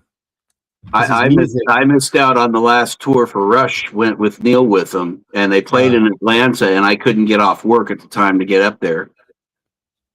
I had somebody else was taking vacation time, and I could not. And I was so pissed at that, and especially after I found out that Neil died. But seeing some of these older classic bands like this while they're still around. I was never a huge AC/DC fan, and never really got into them that much. But I would still like to see them. Bob Dylan, maybe. I love his lyrics. Bob Dylan is like one of the best songwriters of our time, but musically, it's tough. I mean, I do like some of his songs, but he's not obviously a great singer. And now I heard, if you see him now, it doesn't look good. And I heard he just fired like his 2 lead guitar players, and he only plays like one song, and then he gets off the stage anyway. So. I know he's like 80 something probably, but I'm just saying. Why would he fire his people? Is something wrong, Mr. Because he's a prick. There's many stories about Bob Dylan is just kind of a jerk. He probably fired many of his people over the years. Most likely. I don't know if he's a jerk. Like I saw. Did you guys watch the? I can't remember the name of the movie, but they just did a movie on him where I can't even think of his name. Timothy Chalamet, I think, played him. Mm-hmm. And I do appreciate, like, there was an album that he did, Bob Dylan did, where he didn't care what the A&R people were saying and what his label said. He basically said "F you" and made an album that was crap. Because he didn't care. He didn't care what, fans thought. He's like, I don't care. He's like, it's my music. I'm going to do what I want. I don't know. There you go, Chiefs. Bob Dylan, baby. There's the movie. And that was in 2024. Yeah. You don't have, Alex, you can listen to his music. Don't watch the movie. I heard it wasn't that good. I thought it was good. That's because you're a child. Well, my mom. It was my mom that didn't like it. And the actor did sing in the movie, so it wasn't Bob Dylan singing, but it sounded pretty similar. Well, not obviously. He could have lip synced. I mean, Bob Dylan is still alive. That's true. It's true. Bob Dylan is. Let me see how old he is. He's only. Well, I was gonna say he's definitely in his 80s. He's definitely in his 80s. Yeah. Tears that soak a callous heart. Ooh. Oh man. Ooh. Interesting. So this is another one from my local brewery. I've been going through doing like an overview over the past couple of shows. This is a Bohemian Pilsner. Flavors and aromas of green melon, light citrus, and honeysuckle. 5.5%, 28 IBU. Dry, crisp, pleasant, noble hop bitterness. So that's Piedmont Brewing, and since I'm adding the can to my collection. I always wonder when they say, when they put honeysuckle as a tasting note, because first of all, honeysuckle doesn't grow out here on the West Coast, so it's very local. And I don't know how many people would really know, like that wouldn't really mean much to them. I've had it. Honeysuckle is a very aromatic flower that grows quite a bit out here. And it's got a very honeyish kind of a scent to it. If it's blooming, especially in the morning, and you're nearby it, you definitely get the aroma of it. Oh, when I was a kid, we used to break them off and eat them, or Yeah. Let's see. We got a nice, clean. Excuse my glass because I just refilled it. So, nice, pale yellow color. Very pleasant on the nose. It's you do get that honeysuckle. It's minor. I get a little, almost like maybe a Tettnang hop or something. Whoa. It's got kind of that. Don't tell Middle Fruit he's getting angry that you're double timing.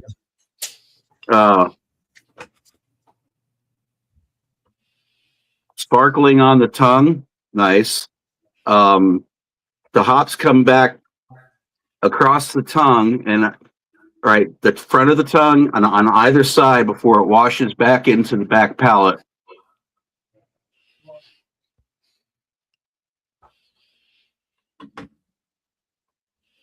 It's got a slightly piney taste to it, but it's more of a grassy kind of a hop. Very pleasant. I like this.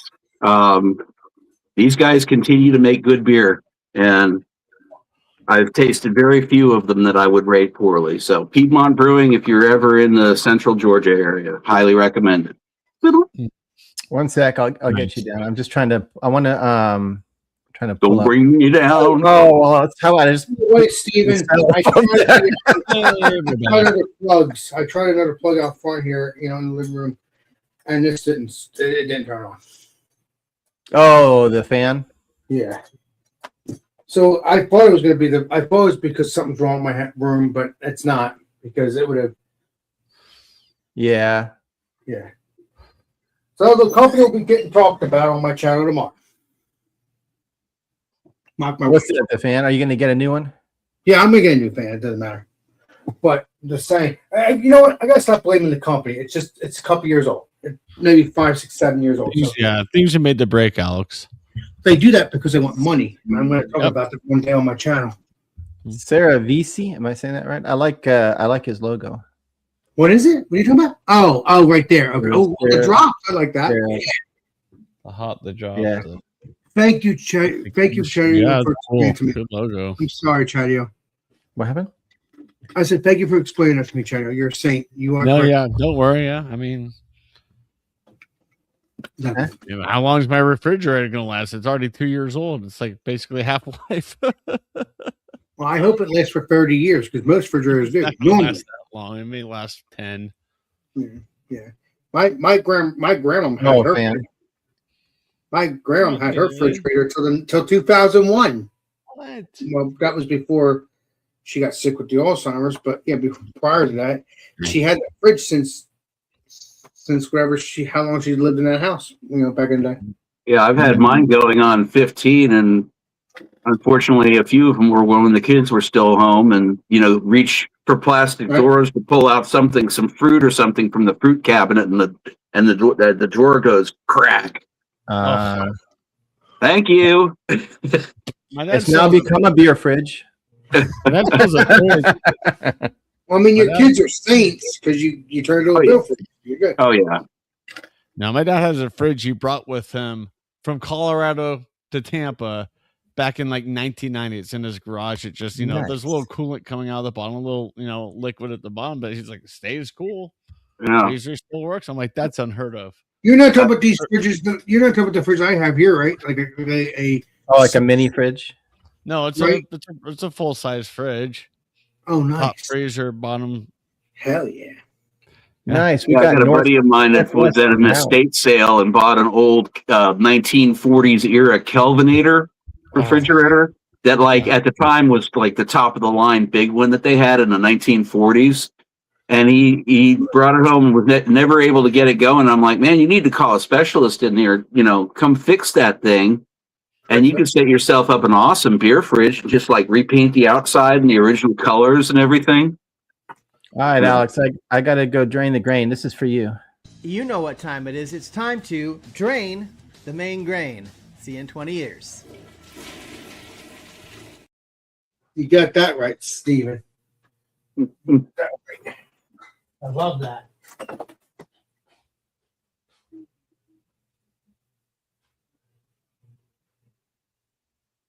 Sorry, I left Bailey in charge. Am I here? I think I'm alone now. Sorry, I left Bailey in charge. There's voices calling to me. Where are they coming from? Look up. There's a story about a dude named Chatty. Loose Bailey. My friends call me Chatty. I'm like, my name is Chad. They're like, oh, we thought your name was Chatty. I'm like, no. Because for the last couple of years, they called me Chatty. I'm like, my name's just Chad. Like, oh. I'm like, yeah. They still call me Chatty. I'm like, whatever. Oh. Bailey. You chilling? This is a really good beer. I'm on the Indio right now. It's pretty good. 4.1. Lager Especial is the same. Whatever the combination of the hops and then the amount of carbonation that he put into that, it just dances across through your mouth. Nice. Your name is Chad? I had no idea. Yeah, but a couple of my friends call me Chatty, and it just drives me. When you have, this is a problem for the 1%. When you have so much beer, you can't figure out what you want to drink. But I don't know. I picked this up. Oh, when I was up at Total Wine, I was like, what? I think it was in the refrigerated section. Hang on, I'm looking at the date because it's one of those smudged dates. Yeah. May 26, 20. I can't see. I'm assuming it's 26. May of 20. So that's pretty good. It's still within reason. Yeah. Chuparosa. It's got a hummingbird on it. Great notion. Okay, so it's not a chupacabra. I know. I thought that too when I saw it. Well, this one is. It says Little Beast Brewing. By the way, I love the name Little Beast Brewing. It's Oregon crafted, so it's a local, and it's in collaboration with. Is that a beaver on the can, or is it happy to see me? It's definitely happy to see you. Great Notion, one of my favorite breweries. I have a ton of their beer in my fridge at the moment. A beer man, if you're still on, man, we got to hit Great Notion. I haven't actually gone there and sat down, to drink or anything, but I bought like 2 giant packages of different beers from them, and every single one is so good. This is a hazy. I'm just trying to see if it says anything interesting on it. 7.2%. What? Fresh squeezed orange juice vibes. So let me guess. Citra. All right, we'll see. I tried to shake it up a little bit just so I can make some of them these settle out, the hazies. Oh, look how light and milky that looks. That's how I want my New England IPA to look. Just like that. That's makes me mad because it looks better than mine. Holy cow! It does. I mean, I haven't even smelled it yet, but the aroma is like orange.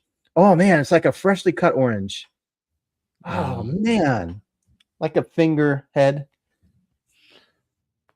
Oh my god! I don't think I've ever had a hazy, whatever you want to call it, New England IPA with that kind of aroma just jumping out of the glass like that.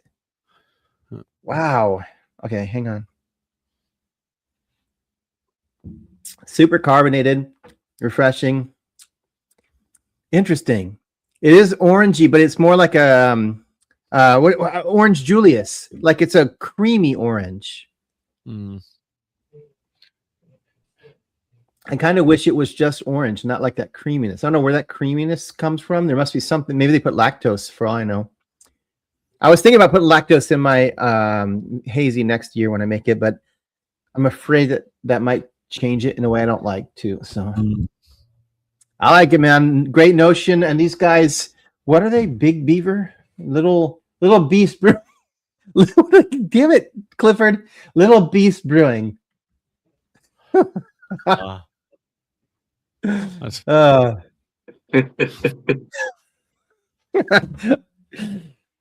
never going to forget them now, the beaver logo. Oh man. Yeah, I don't see that brewery anywhere near me. No, I've never heard of them. I'll have to Google it real quick. Little Beast Brewing. Here you go, Clifford. Here's a beaver for you. I'm not looking, so that better not be inappropriate. It is. Well, it's a liquor store. Okay. Oh, okay. Beaver Liquors in Avon, Colorado. Ooh, Wayfinder. Yeah, I would go there. Nice night. I'll take a day off to be able to meet up with you, beer man. Like seriously, I got a lot of sick time coming. Let me tell you. Ooh, And you're starting to feel ill. wait. You have a grisette you're drinking a grisette in the car, or did Brandy kick you to the curb? Or I'm just joking. I'm joking. I'm assuming you mean you picked it up and haven't brought it in to chill. Sounds good though. I don't know if I've had that style before. Oh, in the keg. That's right. I forgot. I remember you brewing that, and I was like, man, I would love to try that. I've had it. I've had a grisette. Oh man, I know, man. We need to hit up 245 Brewing. So this guy, John Tonimo, it's not his real name. That's what he, at least on social media, he goes by that. He has a brewery he opened. I don't think it's Astoria. Is it, Beer Man? It's a little bit south of that, like not Warrenton. Anyway, he's in that area, and he opened up a brewery. And I don't know. I think initially they only had 1 or 2 beers on tap, but it sounds like he has the cooking, like the kitchen side, really dialed in. Like he's got a good chef, and says it's really good food. And I definitely would like to go check that out. And it's only like at most 2 hours from me, probably. So there's no reason I shouldn't go down there and support him. I need to do that. Dry thrust story on the way to nice. Where the heck is Muskoken? Okay. Sounds like Wisconsin or something, to be honest. Beer seems cheap, and well, there's no tax in Oregon, so there's That sounds like an Indian name to me. Fort George. Really good. I mean, Fort George is okay. I think that Beerman likes them a lot. I like their Magnolia. Is it what is it? They're hazy, not Magnolia Fields. I can't think of something like that. It's pretty good. I like Bowie better, but I get what Beerman says about them. They're kind of like they play it safe. I think they don't do a lot of experimenting, it seems like, or anything. But I don't know. I've had good luck with Bowie. Yeah, I'm trying to catch up on all the chat here. Pelican. I don't think Pelican's that great. And I think Beerman agrees with me. Last I heard that they're not terrible. It's just like, it wouldn't be my first choice. There's others that are better. Yeah, Great Notion, man. I've never had a bad beer from them. I shouldn't say it out loud because now I will. I'm sure, but we get them here every once in a while, and they've all been really good. Bruce hasn't gone yet. He's just down the street from me. Bruce is in Canada. I don't know. No, saying yes, Bruce. I haven't gone yet. Oh, okay. I was like, dang, what? I'm trying to catch up here. Yeah, is that his name, Jeff? Is that I thought his name was Jonathan. But I don't. Yeah, I definitely need to go down there and say hello, and that's pretty cool. You guys keep talking. I'm just trying to get caught. I can't believe how many chats came through while I was reviewing that beer. Well, that's all right. I was letting you address them. Yeah. Blackwood. Nice to see you. Blackwood works super early, so I'm glad to see you're here. You probably work at 2 a.m. tomorrow, but I have one beer from Asheville that I haven't had yet, and I don't know what I'm going to drink. It's the one from Nome, the wheat wine. I don't know when I'm going to drink that one. That one was from Asheville? Yeah, I have. Well, I haven't. It's still in my fridge. I have a wheat wine. Nome gave me a couple of beers. He gave me one from Trillium and one from what the hell's that beer? That brewery in New England that's so popular. Treehouse. Treehouse. Thank you. Yeah, one from Treehouse. Yeah, I don't know. I mean, the Treehouse one. The problem with Treehouse is like they're super pretentious, and so I already don't like them just from their attitude. And I didn't think the beer wasn't bad, but it wasn't like I'm going to make a special trip to go there kind of beer. Like, so it didn't win me over. That's all I would say.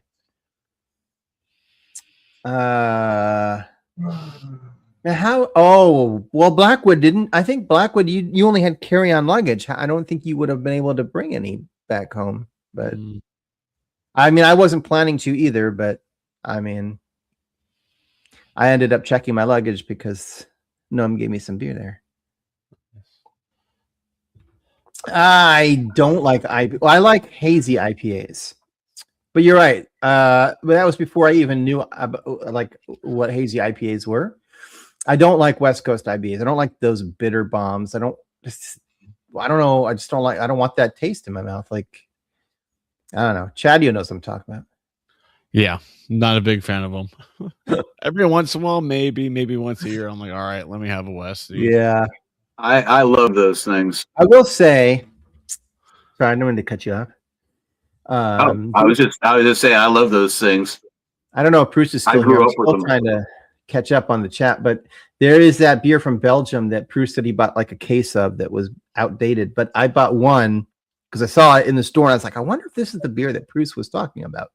And I was impressed. It was good. I think if you can get it fresh, it's good. Like, it was not like an overpowering West Coast IPA that leaves you super bitter. It was just the right balance. That's the thing. I want my beers to be balanced. No matter what they are, they need to be balanced. So I have a problem with West Coast IPAs because, in my opinion, they're not balanced. They're overly bitter. I don't want too malty a beer. I don't want too bitter beer. Like that one we tried. What was the one, Alex? The other day, that German one. Oh my god! Oh! Wait a minute. I have a picture of it. Let me take a look. Hold on. It was super malty, and to my opinion, it was not balanced. It was too much malty. You're talking about on the Corbinen or is that there you go. Yes. It was malty to me, but I didn't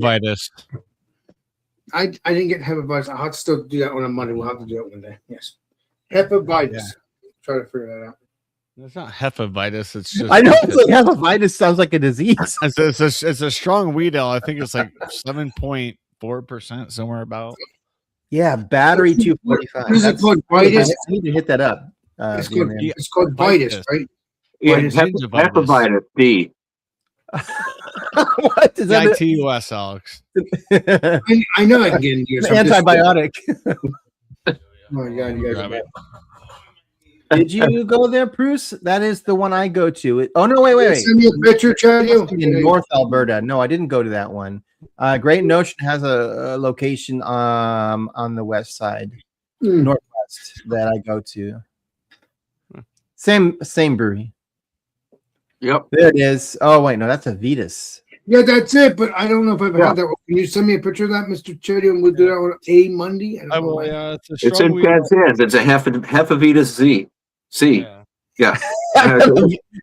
Strong case. The gingivitis. Oh no. I think Ricky says. Listen, I got a shot. I'm vaccinated for that. So I think you were saying. Sorry, I wasn't trying. I was trying to say the right word. I said the wrong word. Is it the right? Oh, beer man, are you talking about the battery 245? Their food? He's saying it smells so good. He's been talking. I think they focused a lot on making sure they had good food. So I really want to check them out. I need to make the drive down there. It's not that far to drive, but if I do, it's got to be a day when beer man's like in town and has a day off or something. Because I don't want to drive all the way that way and not see beer man. Yeah. Well, I'm not into seafood, but if I was, I imagine that would be important to have it fresh right off the boat. And being on the coast, I mean, it's got to be, right? Or your people are going to not be happy. I have a photo of. Okay. By the way, I brought up the Little Beast Brewing on the website, but I have not had a chance to look at it yet because I'm still trying to get through the chat. Wow. Oh, out of curiosity, Stephen, did you ever get a chance to gloss at that document that I sent you? I kind of went through it, but I mean, it's not something I think I could make without more details. Like I just don't think there's enough there to figure out how to brew that. And I sort of Googled and did a little search and didn't find anything that really would have helped. Yeah, that was the only document that I was able to find anywhere on the internet when I was researching. Yeah, I haven't heard of that before. Intriguing, though, isn't it? Yeah.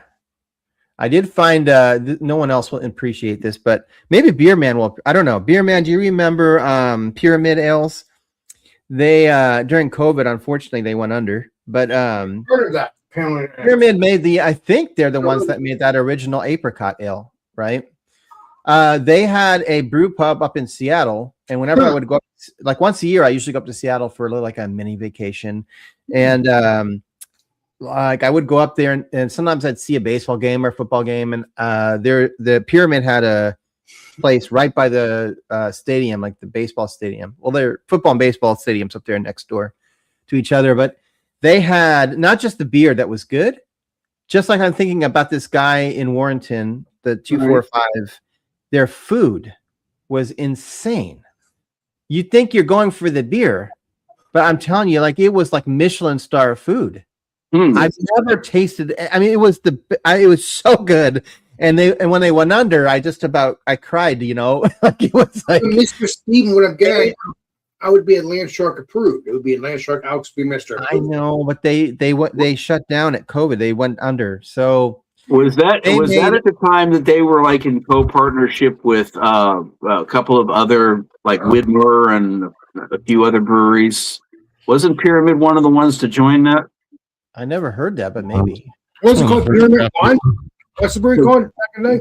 Well, it was Pyramid, Widmer, and a couple of other like Northwestern brewing. You know, there's like 4 or 5 of them. I don't remember what, but they got together somehow under like a unified banner. And I want to say that was like picked up by Anheuser-Busch much later on, but I was thinking that was there, like the BJ's brew houses that are all over the place. There's like another chain here similar to that. Yeah. That was like Widmer Brothers or. We have one of those BJ's here. It's way on the other side of town, but it's been in the back of my mind. I'd like to check it out, but it's like not very. It's very. It would take me like an hour at least to get there. Their beers are all right. But so the thing is, yeah. So they made this. Every time I went there, I would get there. This is crazy. You don't get this at a restaurant, but I would get their meatloaf because there was something about it. It was like just spicy and had this sauce on it. I don't know. It was so freaking good. And I just came across like a copycat recipe, so I'm gonna have to try to make it and see how similar it is because I had a friend like I think you get the prime rib, but I mean everything they made was just unbelievable. It was so good. So you think you go for the beer? So I'm imagining that's what that place in Warrenton is like. The Battery 245 is that he's focused on the food, but the beer is good. So if you can get both, like incredible food and beer, you're gonna bring in crowds, man.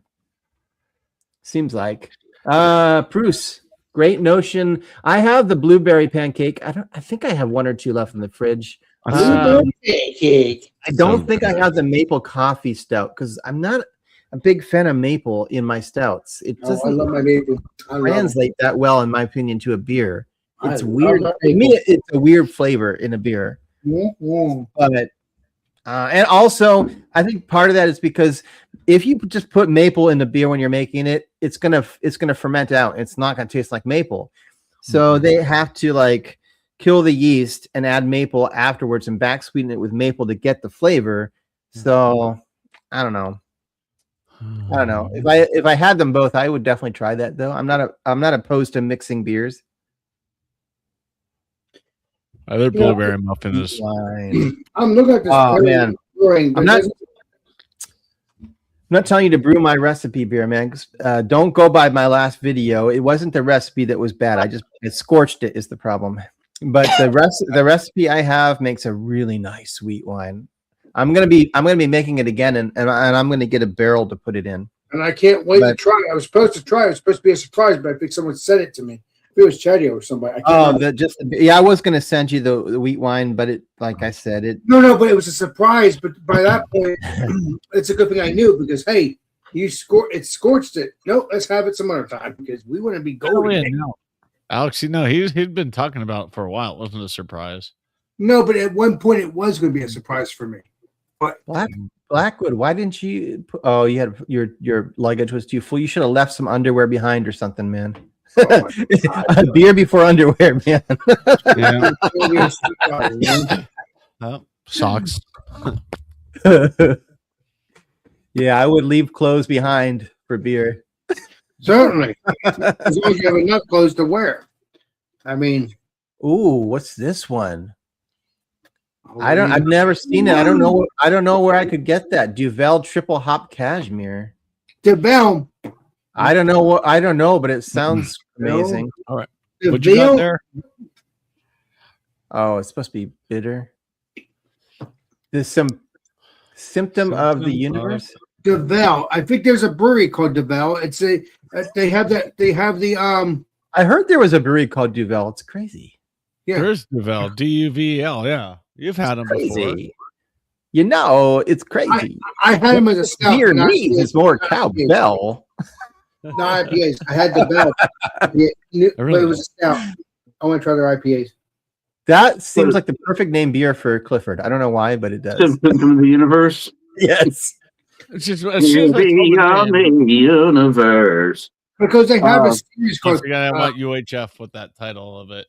Sorry, I'm having a Rick Derringer flashback. This is an American IPA. This is It says drink cold, drink now. May experience universal symptoms such as white peach, honeydew, and subtle green tea. Nice. This is a 7.4%, 70 IPU, essence of dark pine resin. Mhm. I like the Sounds like sound a of Jordan that. beer to me. Like the sound of that. Yes, I do. All right. I think keep they have it a funky. series called. I think they have a series called Corvette.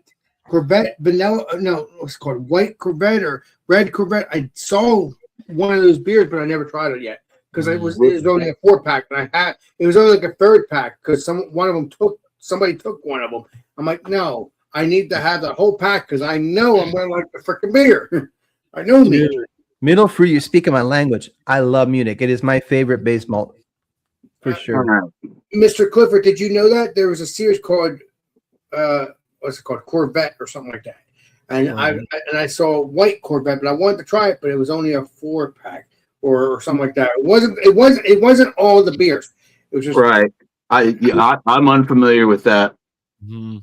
But if they were to can it, I would be more than interested in bringing the can into my collection because I have a whole bunch of different car cans in my collection. Well, it didn't have a picture of a car, but it is a Corvette because it's the name. Yeah, exactly. So yeah, there we go. Not crystal clear, but a little bit on the hazy side. American IPA, my local favorite brewery, Piedmont, making Georgia Prost. But he said Prost, not Proust. By the way, if you haven't seen Clifford before, he opened that from the bottom because he collects cans, and so he collects a lot of stuff, but he's going to save the can, so he opens it from the bottom. I think this would be one Stephen would like. Oh, And I'll tell you why. It is nowhere near on the West Coast side of things with a very, very, very pronounced hit of West Coast style, Cascade and those kind of hops. You don't get that. You get a little bit of a pininess in it. okay. On the nose, very mild actually. Balance. On the taste, there's a big whoosh of like grapefruit and no, not grapefruit. Almost like what do you call that fruit when you open it up? It's almost like a jam. Jelly? Marmalade? No, it's a fruit. It's a fruit. I don't know. Yeah, it's a fruit. You actually kind of have to scoop it out of its rind in order to taste it. It's very subtropical, but it reminds me of that. It's kind of like a banana, but not quite like a banana. Chadian? What's the deal? I don't know. Durian. No, it's not durian. I've had durian before. Oh, no, wait a minute. If it's like a banana, a protein. Well, it's not like a banana, but it's got that tropical taste of a banana, but not quite. It's a little bit more savory than that, but it's not savory. It's fruit. I mean, the fruit punch on this is really big. I'm just trying to pick out like what. Huh. I can't remember the name, but it's a type of fruit. It's almost custardy on the inside, but that's neither here nor there. It's very sweet, but like a little pineapple, a little kind of a banana hint across the tongue, kind of moving back to the front. Huh. There's a light sparkle on the palate. I hope you have a 4-pack because you seem to enjoy it, Mr. Clifford. And it's not hugely hoppy at all. If anything, it's on the sweeter side. I think you being not really around the West Coast style that much, I think if you had this, I think you'd like it. You might change your mind because it's like on the fringe of that, but not really. Yeah. So wait a minute. So there's a sweetness and then there's a bitterness with the West. I don't mind if balanced. You know? Okay, I get it spread. All right. Yeah, it's balanced at different parts of the palate, Yeah. I guess you could say. Okay. I kept Bruce's comment up for this long because it's funny because he said the first ever American dive bar he went to was here in Portland. But it's funny because like Portland is actually known for the nudie bars because we have more like nudie bars than any other apparently city per capita. Nudie is no big deal. Nudie's awesome. So he should have gone to a nudie bar. Nudie, yeah, that's going to be amazing. Drink some beers. Get It's some. like nudie. Missouri has the most porn shops out of any state. Hey, porn's not does too bad. Just going down the Yeah. highway, you'll see freaking advertisements for this one. This one's Johnny, you been to a porn shop? I've never been to one. I might. not porn shop, sorry, sex shop, like sex toys. I figured I always don't- thought it's got to be a problem in Alaska, right? Because by the time you like take off 50 layers of clothes, you're exhausted. You know, in my opinion, porn shop or a porn shop or sex shop, still the same thing. Well, unless you're actually having sex, so maybe that is different. Okay, never mind. I'm a shop. It depends upon the quality of the establishment. Exactly. So there might be porn and Honesty, sex. Tampa, Florida. Pyramid had screw top, maybe. I don't remember. It's been a long time. I In fact, wouldn't mind- I wouldn't so mind- Pyramid didn't just make that apricot ale. That was just what they were famous for. But I mean, I got their other beers. Like they did make like a half of Weissen and stuff. But that was their famous. Because I feel like that Pyramid apricot ale was like one of the OGs of craft brewing. Because early on there wasn't stuff like that around, and they were one of the first to come up with something like that. Mm-hmm. But Pyramid. I'm sorry, I missed the boat on that. But if I ever found it someday in the future, if they ever brought it back, they probably won't. But if they ever did, I would definitely give it a whirl. But most beers don't come back once they've gone, unfortunately. Yeah. See, Jordan is making my point. It needs to be balanced. If it's gonna have maple, though, it should be balanced. Jump on the panel, Jordan. Hang out with us, man. I don't have his information, but you can send him a link if you want. I got another hour or so here. I can easily bear that. I mean, because you're going to be hanging out for a little bit longer. Let me see. Yeah. Yeah, the blueberry. Well, I haven't like I do have the blueberry. It's like a blueberry pancake or something like that. Sour. I think I still have some in the fridge. It's good. I don't like blueberries, to be honest, but that sour is pretty good. It's not like crazy sour, you know. It's a good balance. Yeah. In reference to that comment earlier, yes, I do open cans from the bottom because I collect. Because it's typical in the hobby to, you know, especially with much older stuff, to try to keep a intact top on something and then open it from the bottom. But I like this comment from Beer Man. Is that knife necessary? Look, you trust this guy with a knife. All right, Jordan, I'm going to send you a link to jump on in. Now, have a beer with us, have some fun. All those wonderful things. Try this. Oh, Beer Man. Oh, no, it's your receipt. Oh, man. There you go, Jordan. Send you a link. Jump on in. Yeah, I still wonder what that fruit is that you were talking about. You know, the funny thing is that when we were looking at putting some specialty fruit plants in the area, and we were looking to see what was available to us, it was on this one site. I'd have to look it up, and I could probably tell you if it's still in stock. But it's a tropical plant, and we found out it only grows in like zones 10 and 11, which are far below us. So even with a greenhouse, it's too big of a plant for me to want to try to deal with under those conditions. But I'll let you know. So I'm looking at this little Beast Brewing. It says Oregon crafted, and they did this one in collab. Well, it says collaboration with Great Notion, but I have a feeling it was contract brewed. Now I'm looking at their website, Little Beast Brewing, and there's a picture of a house. That's a typical like inner city Portland house, and it says beer garden, and it has, you know, some limited hours that they're open. It doesn't say. I'm going to look at their beer list because it's interesting. I don't think they brew beer there. That's why they went to Great Notion.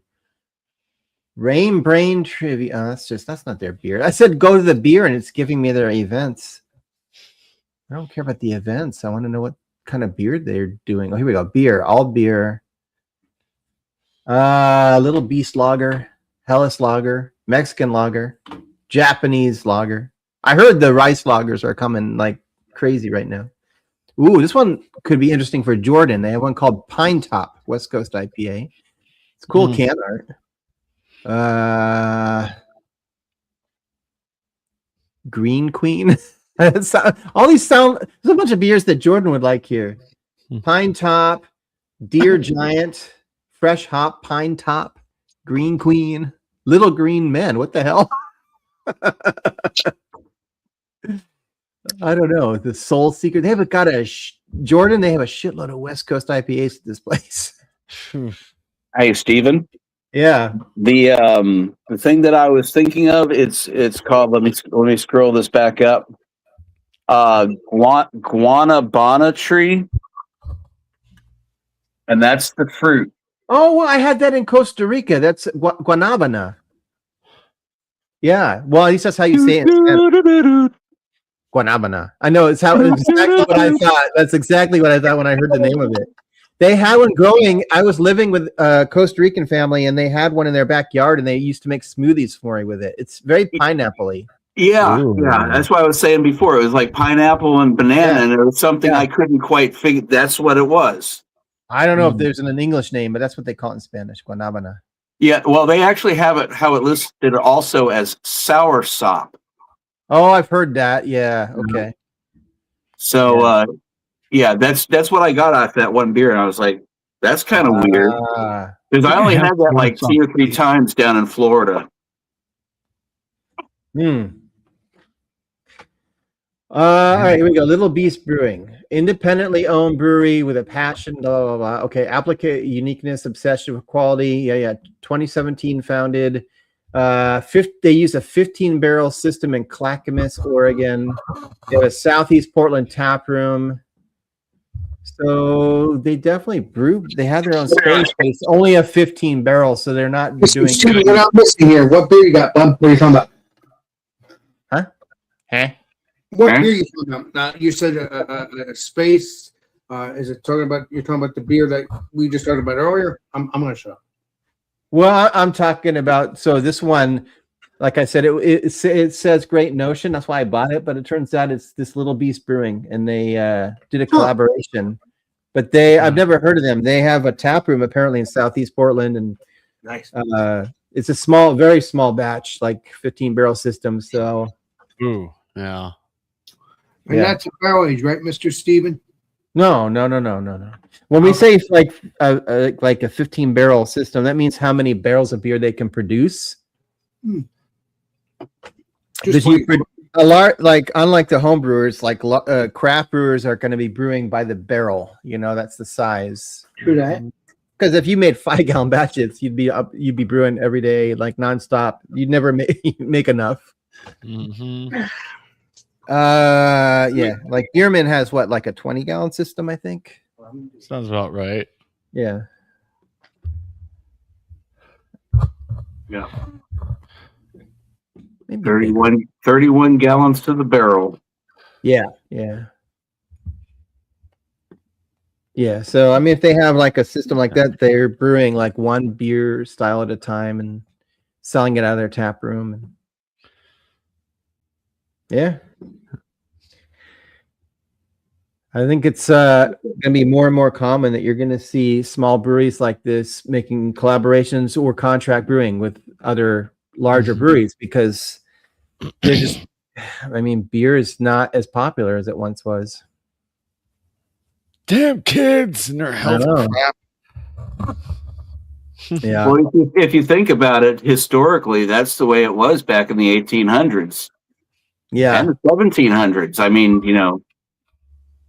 You have these little saloons as the frontier's expanding westward, that are somebody's got to provide beer and somebody's got to know how to brew it. So Yeah. They got to have a brewer in the town just as importantly as they need to have, a saloon keeper. Yep. And a brothel. And a brothel. Brothels are That's always usually important. upstairs from the saloon, though. Take him up there, rob him, bang him, and rob him. Oh man, what did you call those houses where the ladies would wear the witches' hats and they would Public houses. public Pubs. house? Yeah. Okay. Yeah, the British pub comes from public house. Mm-hmm. Oh wow. Which was when the Lady Brewsters would, after when their beer was ready, they would take their broom, sweep out the house, and then they would hang the broom up over top of the doorway to let people know that the pub was open. Yeah. I wish we still did stuff like that. Yeah. But with modern plumbing. I mean, there is pub stuff if you go to Massachusetts, stuff like that. There is, but you're There's just pubs all over the world, Alex. right. Yeah, no, but we're They talking used to we're be. talking like in the 1400s and stuff, Alex, when people didn't know whether or not to trust their own water supply because Oh, I people were can pissing. understand. People were pissing in that same water supply. So Yeah. Well, if you don't sanitize that, you're gonna get yourself sick. Your credit card, and that's where boiling of beer came into existence and blending it with the grains. Well, a lot earlier, but during that time frame, they didn't get sick from the beer because it was the only one of the only boiled water points. Yeah. That would kill most of the bad stuff out of the water system. And it had alcohol. So. Don't get sick. I want to make a trip to England, but I mean, I'd like to go to Scotland too. Like the whiskey for sure. Like Islay would be high on my list. But the problem with Islay is that there's no, like, I think you have to take a boat, and then it's not like easy to get around. You'd have to rent a car or something because it's not like, it's just a local island. It's not like huge. There's no public transit or anything. Yeah. But PBR, I know. Yeah. Wait, is Rainier contracted to PBR or the other way around? Because I thought Rainier was still like their own thing. I finally caught my eye on some Rainier the other day. I was like, yeah, no. It's not great. I would love to see him do a comparison tasting.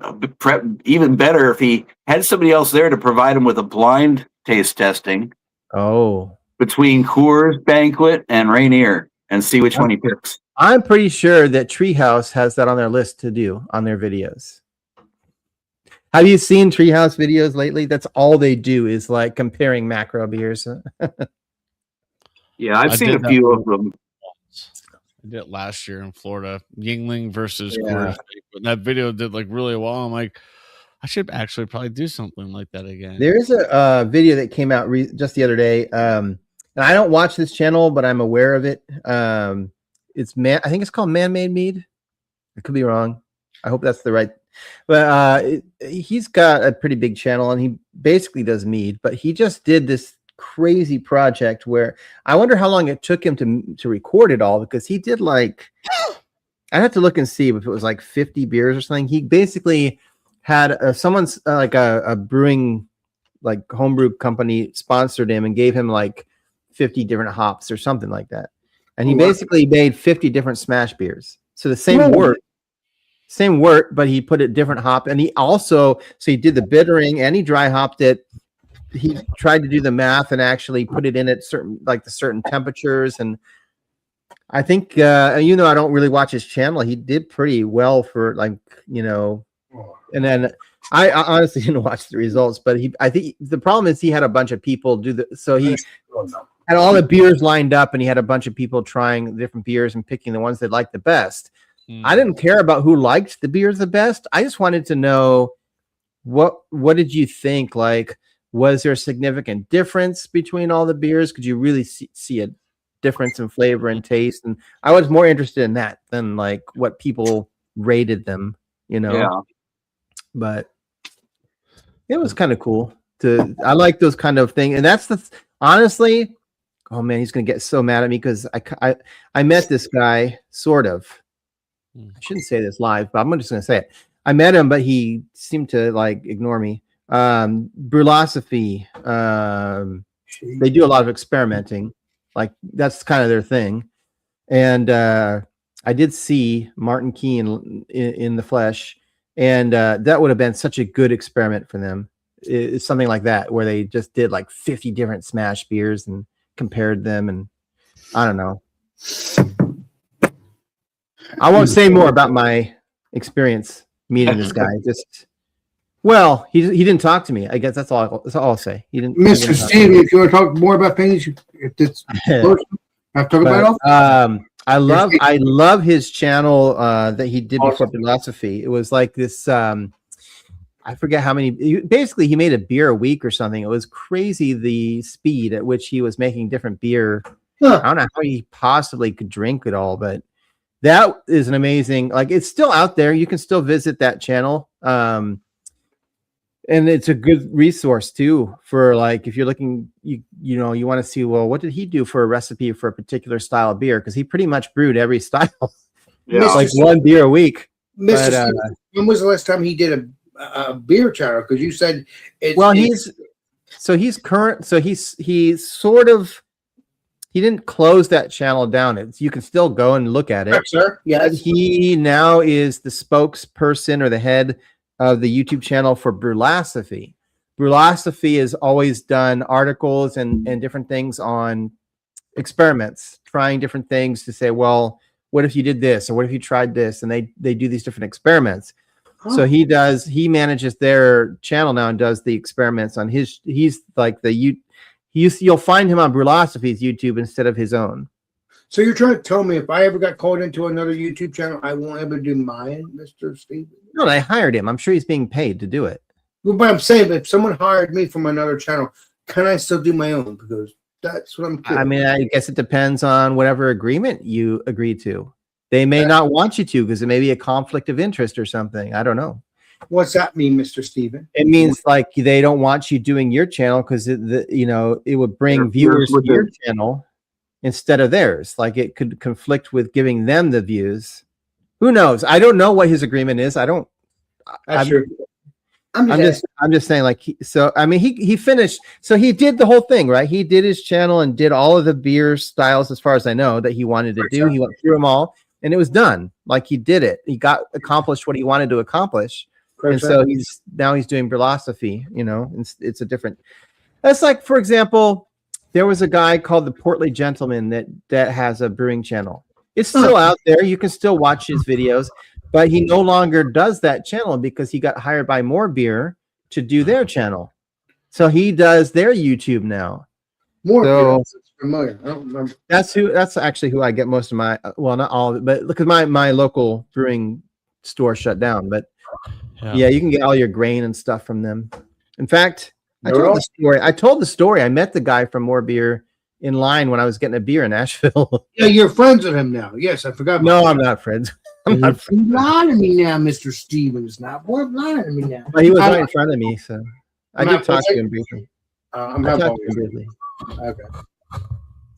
That's still the name of Martin's original. It was the Homebrew Challenge. Was his original channel. Well, it's still there. You can find it on YouTube. He's just working for somebody else. That's why he's not having his channel. Well, it's not. I don't know him personally, but I don't think that's even his job. He has a full-time job. That's just a side gig.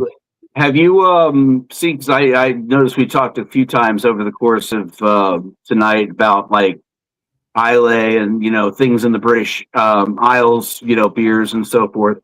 Mm-hmm. Have you ever seen the show Oz and Clark's Drink to Britain? Never heard of that, Mr. Clifford. If you look on, I'll send you a link a little bit later, but it's like an 8-episode series that was put out. I don't want to say BBC. I want to say it was like maybe a sub channel or maybe done as an offshoot thing on Netflix. But it was all about James May from Top Gear Grand Tour fame, the car driver, and Oz Clark, who is a wine critiquer professional wine critiquer in England.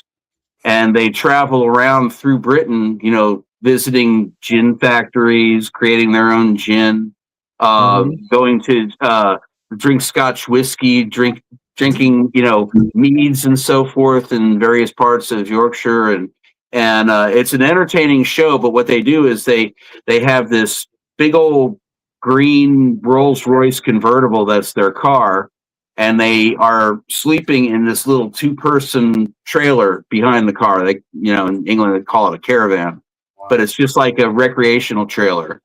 And they have they have a competition where they have to homebrew against each other using just what's inside the trailer.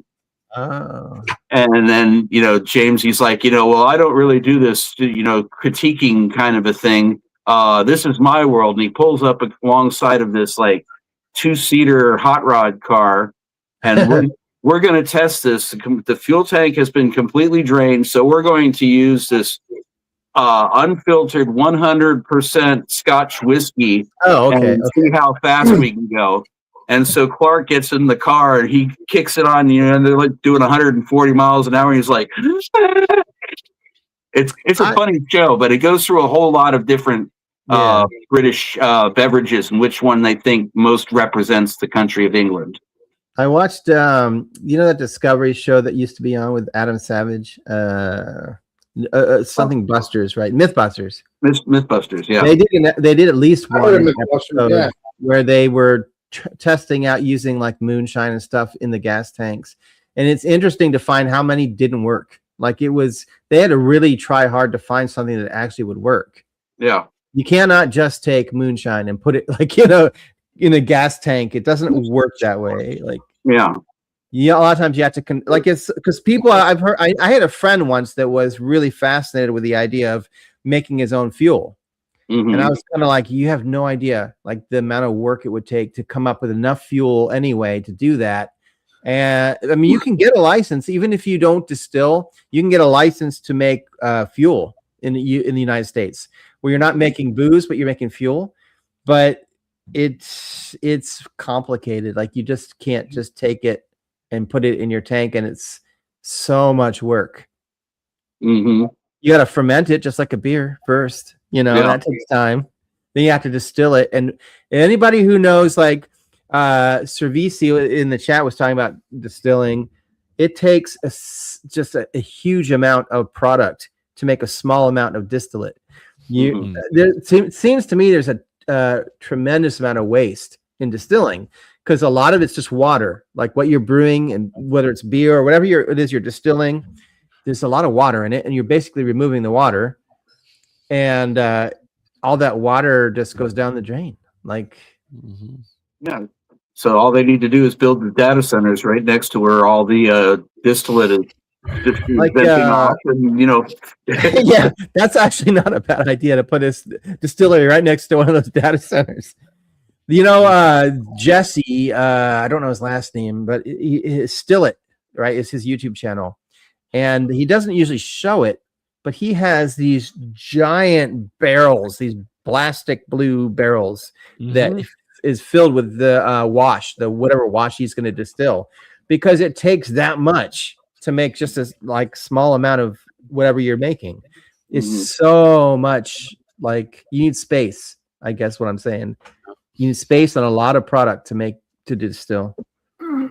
Unlike beer, which I do in my kitchen.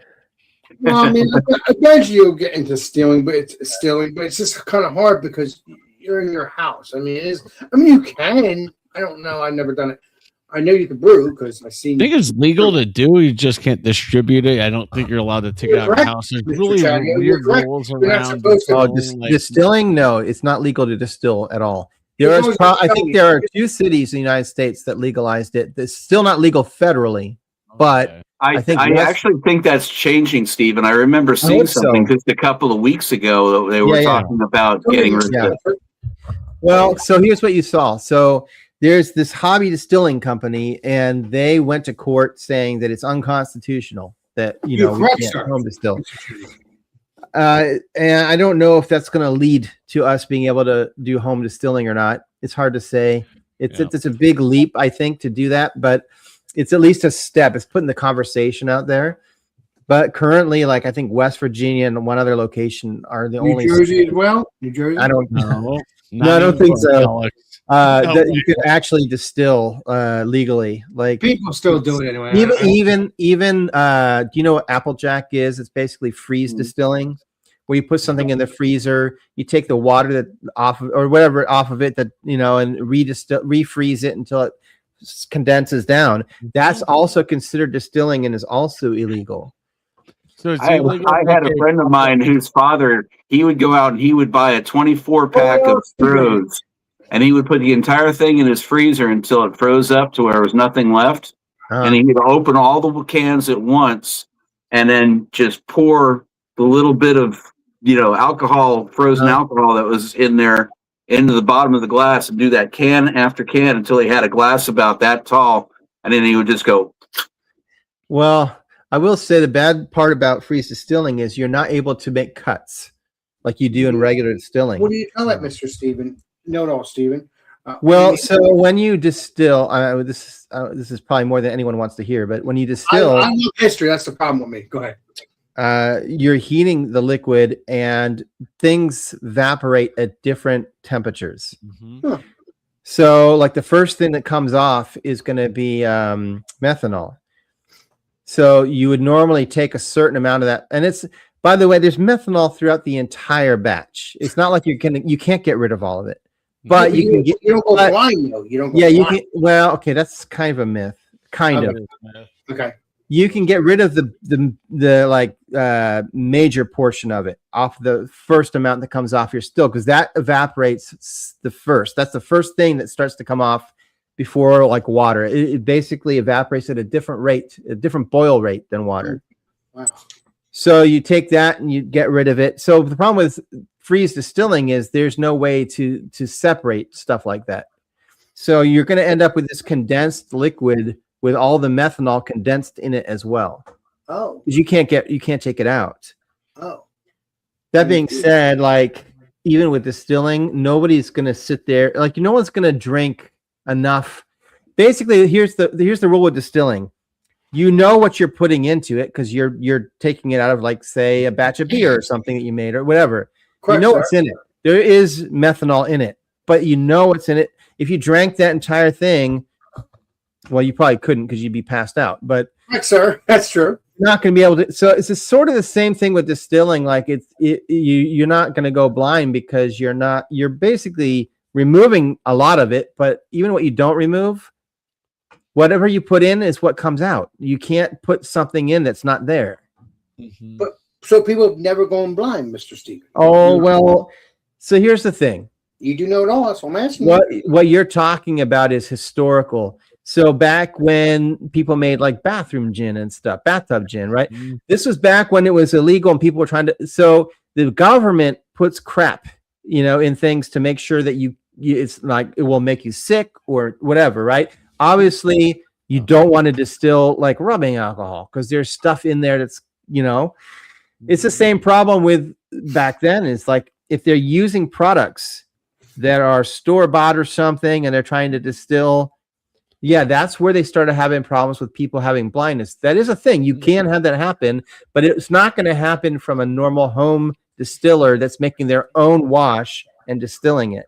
Yeah. Oh. We're talking about stuff that's been added that shouldn't be there in the first place. Oh. Yeah. No. You're talking about bathtub distilling. Well, back in the day, they used to, I mean, that's, when during the Prohibition, when, you couldn't get alcohol really, Correct, sir. Correct, sir. Wow. Yeah, Cervisi is got it right here. Like I said, Steven knows it all. That's why I go to him every time. Yeah. I definitely don't know it all. But I want to meet you, Steven. You need that noogie. I do hope they make home distilling legal. I mean, you could, like I said, you can watch Stillet's channel. It's a perfect example that in New Zealand, it's legal to home distill. That's why he can do it there. Yeah. And he's obviously not blind. You know, he's been distilling for years and he's not blind. So Yeah, but he knows not to keep the bad stuff in there. I'm thinking.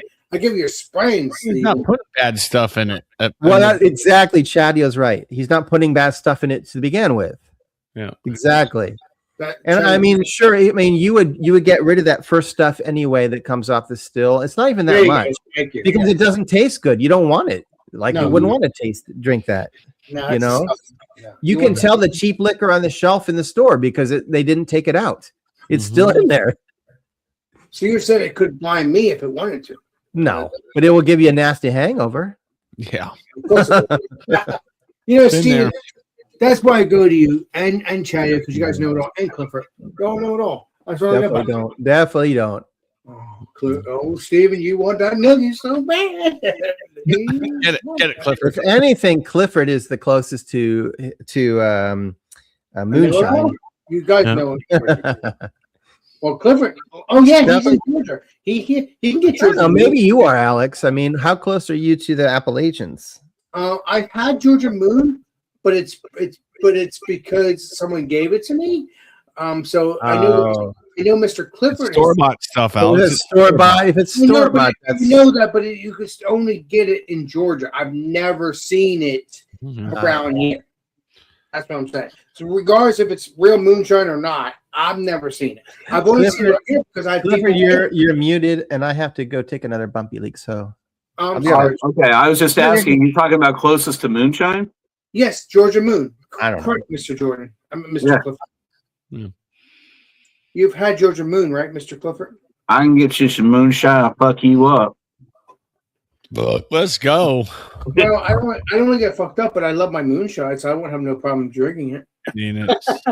I do.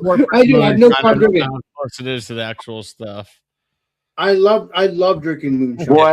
Boy, take a sniff of that. Now you tell me, is that pure high grade shine or is that pure grade shine? Well, I don't know. I know how many more nose hairs are gone. Yeah, you're right. Damn Skippy. But no, you know, Clifford, I like the very first time I ever sniffed this stuff, boy, howdy, I will tell you what, it was like my entire nasal passages were up in fire. You know, like somebody had just taken a hold of one of them 40 grit sandpapers and put it on the side of my nose hair clippers and, you know, just scrape. Yeah, that intense, man. Yeah. No, but I do like moonshine. I do like my moonshine. You can get quote unquote moonshine at any liquor store anymore, Alex. Yes, but it's not full on real moonshine. Real moonshine is when you go in the woods. Because it's not legal.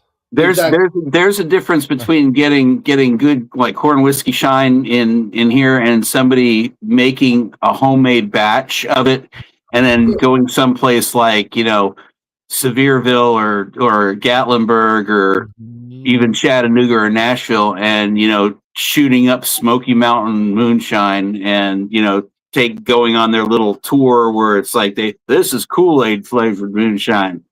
Okay. Yeah. So it's a big difference. Nothing you buy in a store is moonshine. It can't be because what is it, Mr. Steve? Moonshine is not legal. That's the whole point of it. I don't think it's against the law anymore. That's so. It is against the law. It still is illegal. 100%. It's against the law. Georgia moonshine. No, it's bullshit. It's fake. Bullshit. I love it. Good. This is technically moonshine. Well, here I'll blow myself up. Please do that, Mr. Steven. And where'd you get that so I can order it? You can order it. What? So the thing is, moonshine is illegal. So if this were like made on, from a stream in the backwaters of Georgia, it would be moonshine. But it's not. It's made in a commercial. It's Buffalo Trace. Yeah. So White Dog. What it says, White Dog weeded mash. So this is a weeded mash that they distilled, but it's not been aged in any barrels. This came right off the still. Oh, nice! This is what whiskey looks like before it goes into a barrel. That's moonshine right there. There you go. And that is technically not. Well, it's not moonshine because it's legal. If it was illegal and made in the woods somewhere or whatever, then it would be moonshine. That's the only thing that makes moonshine. It's not legal. Oh. But this is what it would look like, and then you would put this in a barrel to age.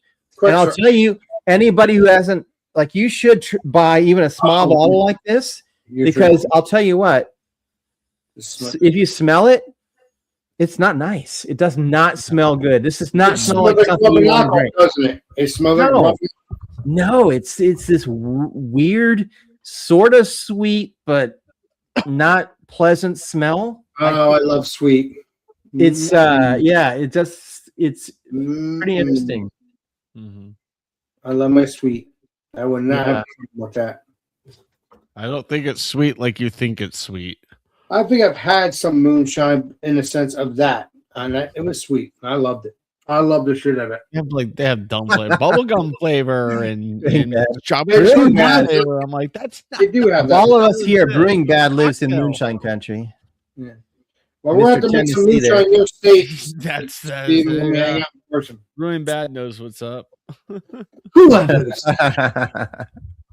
It's legal as long as you don't get caught. Exactly. I mean, I think for the most part, they're not looking for anyone who distills at home. I'm not saying you should do this because, I mean, obviously it's not federally legal, but I think that what they care about is the money. So if you're selling it, like you see on that, is that show still going? That Moonshiner show? Let me put Columbo. I'm discovering, but if you're selling it, then you're really asking for trouble. But if you aren't selling it and you're not talking about it, I don't see moonshiners. I mean, I don't think anyone's getting arrested because, you know,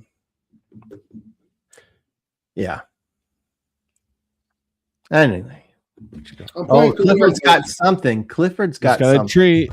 I don't know what's going on over here, but he's shaking, whole lot of shaking going on. Mm-hmm. Here, let me. It's in a. Oh, holy cripe! That was like one of those upside down roller coasters. It's still going on. What? Oh, what do you got? What do you got? If it's in a mason jar, it must be illegal. Moonshine. Yeah, they're pickles. That looks like pickles to me. Well, it's probably moonshine pickles. You never know. Clifford's a saint. Remember? This here, according to the label now, it says handcrafted in the hills of Tennessee. Ah, I love it. Spirits distilled from cane and grain with natural flavors and colored with turmeric. Roaring River Distillery, the real deal.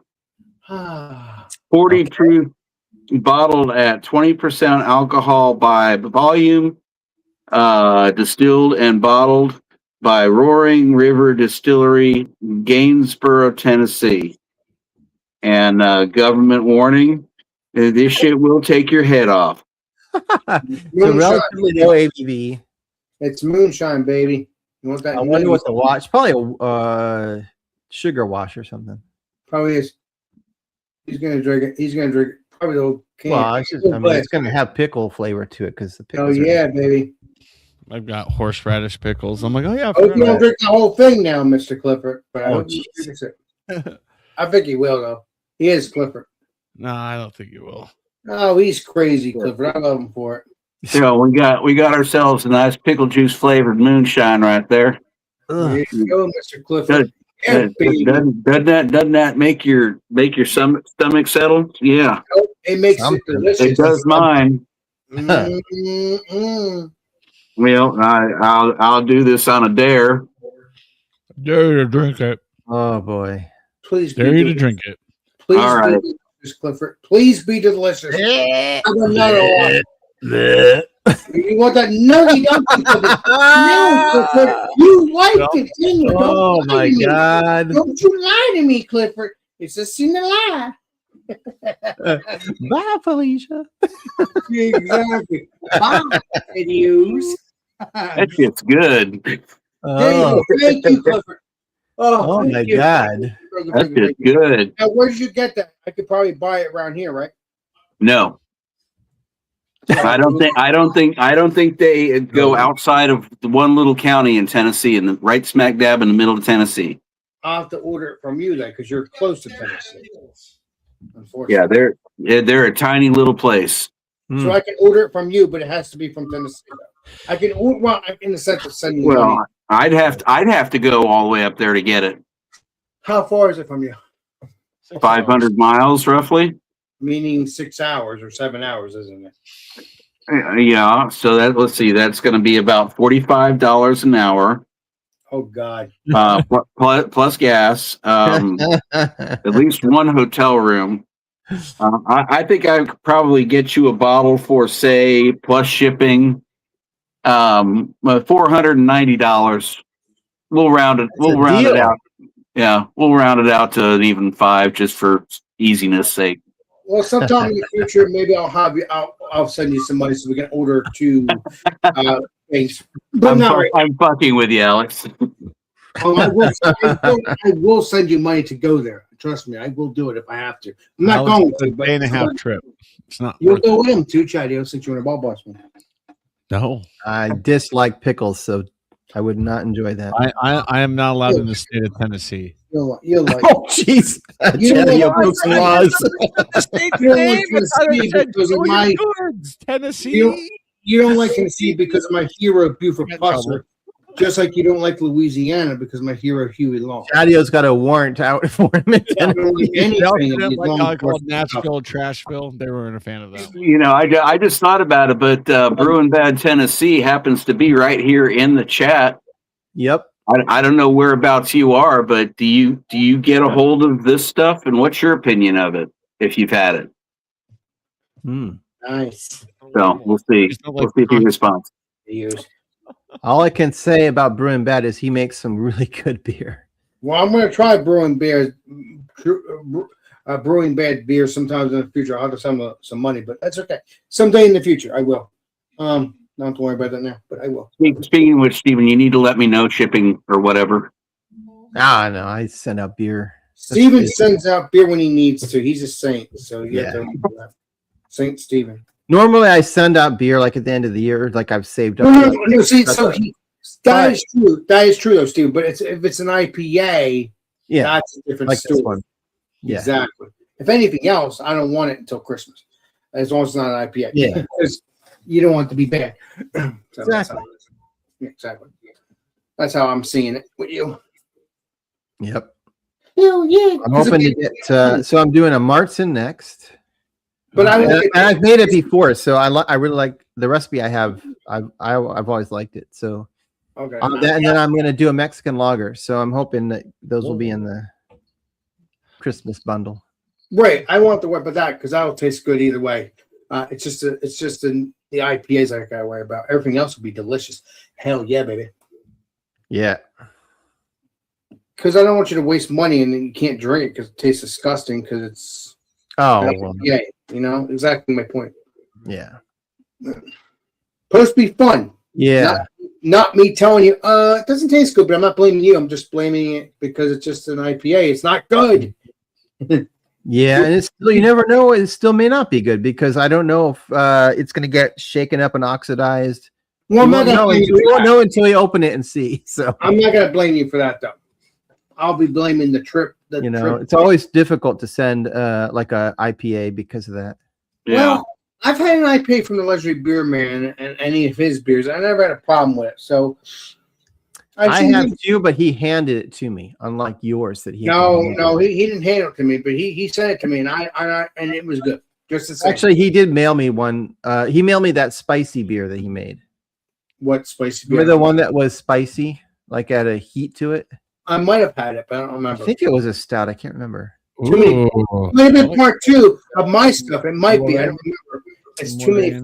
But when I met up with him, he gave me a couple. I swear one of them was an IPA because it was very white and milky looking, exactly how I'd like mine to look. So that's what it should be. I mean, I like my New England IPAs like they are. It was good. It was really good. But I also like the milky New England IPAs because that's egg yolk, kind of like. Mm-hmm. Or chicken stock, as Mr. What's his name says, Virgopoulos. Chicken stock, baby. Yeah. Trust me, I like it. I want mine even lighter. That's still delicious either way. That's all that matters. Yeah, that's true. That is true. Mike. No, you're Chatio. No, I know, but I barely bump it. It just comes to Well, you are Chatio. I expect you to. I just don't want to snap it. If I snap it, the mic shot. Snap it. There's this movie where Mark Wahlberg, I forget, he played some kind of military guy, but he had like I don't know if it was if he was autistic or something in the movie, but basically he would freak out, and so he wore a rubber band around his wrist, and every time he would start freaking out, they would tell him snap it, and he'd have to grab it and go snap to basically snap him out of his whatever he was acting out of. I wonder if it's a true story because it might be. I don't know. It's probably a true story. I watched an interesting movie yesterday called I Like Movies. Oh, Huh.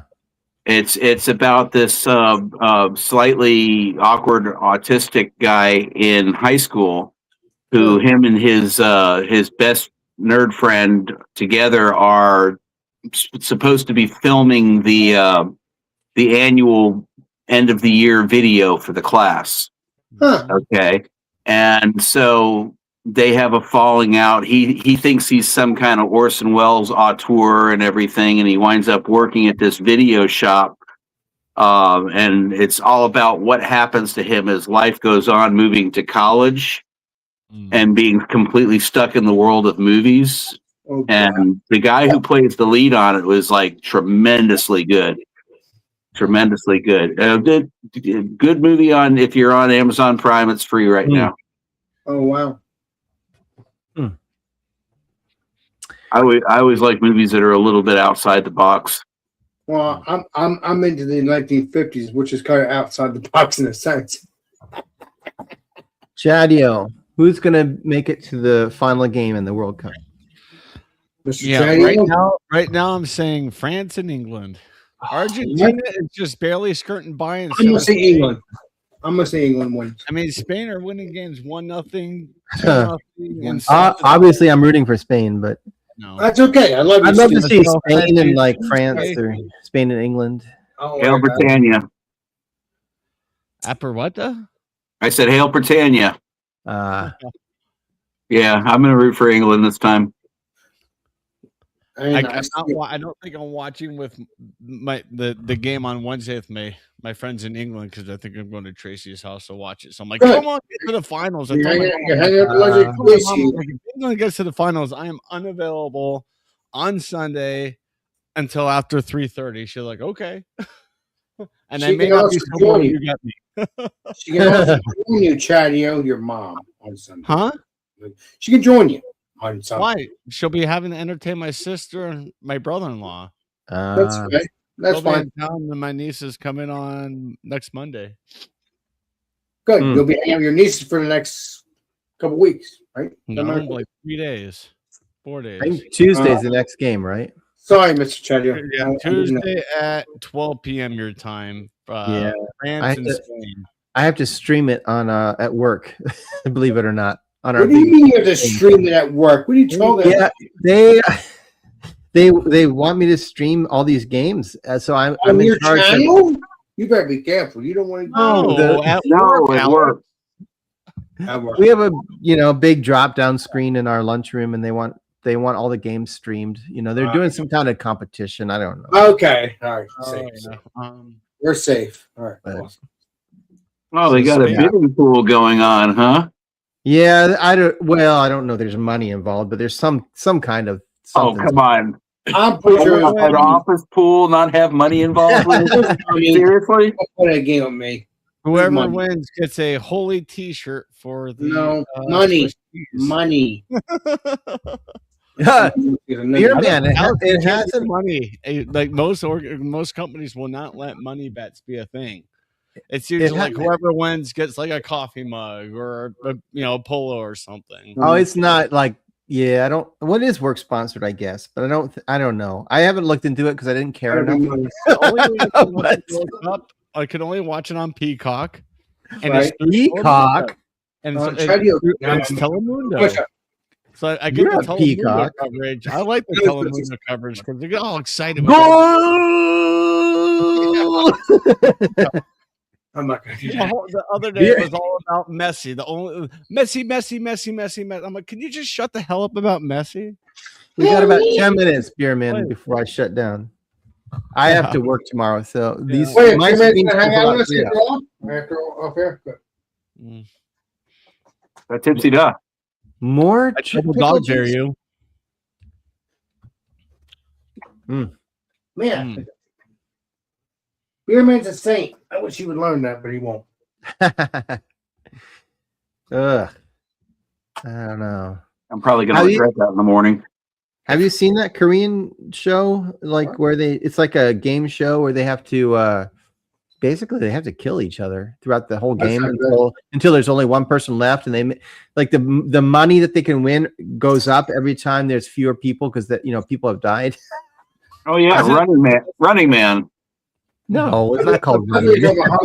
It's just a regular television show on Netflix, I think. I forgot. Probably. I can't remember what it's called. But it's not like a real show, but no, it's like a Netflix show. Yeah, no, it's but it's all in Korean, so you have to watch in subtitles. Mm-hmm.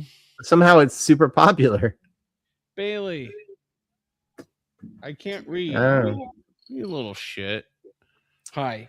Yeah, I might have to go on my channel and talk shit about this company. What? Alex, what's going on over there? You're not going to go on your channel and talk shit about anything. You'll lose viewers, and YouTube will probably put you in the timeout. Which means they won't be pushing your channel. You're just being negative. I'm talking about a fan that's being jerked, so it needs to be. Oh, your fan. That's what I'm talking about. Not an actual company. I'm talking about the fan company. Chatio. Not an actual company I know of. The history of bad ideas. I mean, bad men. Bad Chatios. That's what we got. Yeah, this is another Piedmont beer. I'm going to bottom open. You don't need to keep me long for this. It's part of their Shift beer series. This one in particular is a Kolsch style beer, light flavors, biscuit malt, floral hops, 4.9%, 19 IBUs, crisp, clean, and refreshing. Part of our Shift beer donation series, which is what they do. What this particular brewery does is they, for all of, I believe the way this works, all shift workers in the downtown metro Macon area, 10% of the sales of this particular beer get put into a pot, which gets divvied out at a specific time to split amongst all shift workers. It's kind of a tip to the Macon area. Here's a question for Beerman: is it verboten to dry hop a Kolsch? Should you dry hop a Kolsch, or is that like sacrilegious? You can dry hop anything with nipples. You can bring it in. I've got nipples. Can you dry hop me? I'd rather not. Hey Bailey, you want to get dry hop? Let's see that Kolsch that I made that turned out so bad. I dry hopped it with Saaz, and I don't know if that was the reason. I can't remember why it was bad, but I remember why it was bad. It wasn't that. But I still wonder, like, people like to mess with the Kolsch. I'm like, I don't think you're supposed to dry hop a Kolsch. That looks crystal clear, pretty much. Bailey? Okay. Yeah. Telling you, this guy knows his shit. He's been doing it for a number of years, and It's cat. I'm sorry, but his cat. Look, I mean, is he like grabbing, eating that microphone? This isn't ASMR. Ow! Get out my face. Go lay with Lucy. Get down. There you go. Sorry, Clifford. Oh no. Stupid cat. I'm just. Yeah, it's a good solid Kolsch. It's 5 days old.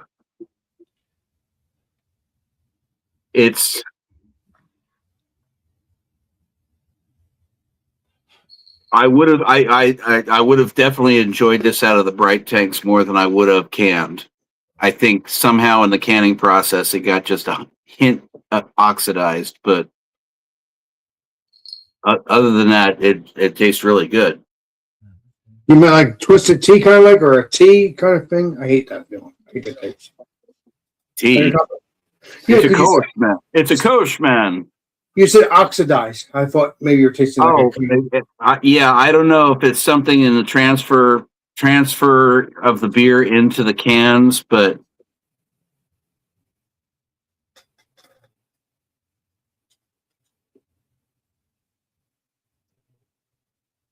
all right, third taste, I'm not getting that now. Okay, sweet. So that might have been something in the head that was there that I was getting, because I didn't wipe off the bottom of this can, but yeah, I like it. I'm very specific with Kolsch's because I love German Kolsch's, and I had them in breweries in Cologne, Germany, and I know what that taste is, and I'm very harsh on anybody that makes a Kolsch. Yep. So I would give that probably out of 5 stars about a 3.5, 3.75. Hey, Steven, if you're messaging me, I can't read that. Yeah. No, I didn't message you. Oh, well, I thought you did. I thought you did. I can read it, but it's hard to read. That's interesting. Yeah, I don't know. I just feel like I don't know that a Kolsch is it's not usually dry hopped, is it? I don't think so, but I don't know either. I don't know. I don't recall ever reading about that. I feel like the whole idea of the Kolsch is a nice crisp beer, and if you dry hop it, I don't know. You just don't want to. It's gutsy. I don't know. It takes balls, beer man, to dry hop a Kolsch. Yeah, because at least in Cologne, when you're right there in the downtown area and you're at the Kolscheries, a lot of times they do serve right off bright tanks. That's how fresh the beer is, and there's one style that just constantly turns. It's not like they're making a plethora of other styles. And it is such a clean, crisp, just wide open flavored beer.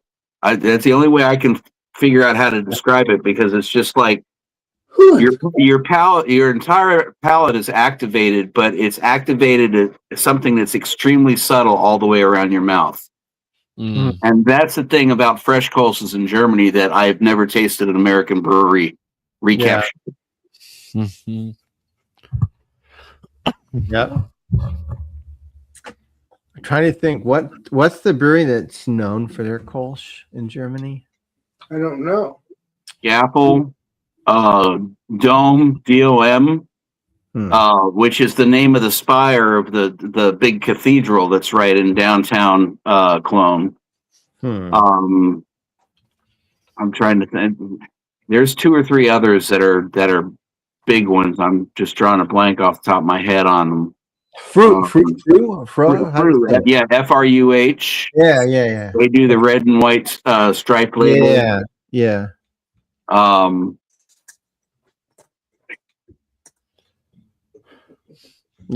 I said Gaffel. Gabble. Yeah, I think Gaffel is probably my favorite. Gabble. Gaffel. Yeah, that's the thing, beer man. You don't want it to overpower. Yeah, it's difficult to find that balance if you're going to dry hop. It's got to be so perfect for that style, I think. Oh, who's this? Stephen Corson Beard Dragon Still. That's a long name, my friend. Welcome, Stephen. I will come to you. Hold on, Stephen. You're Stephen Corson. Yeah. Let's do that. I don't know if he's a distiller or a Dungeons and Dragons player or what. Find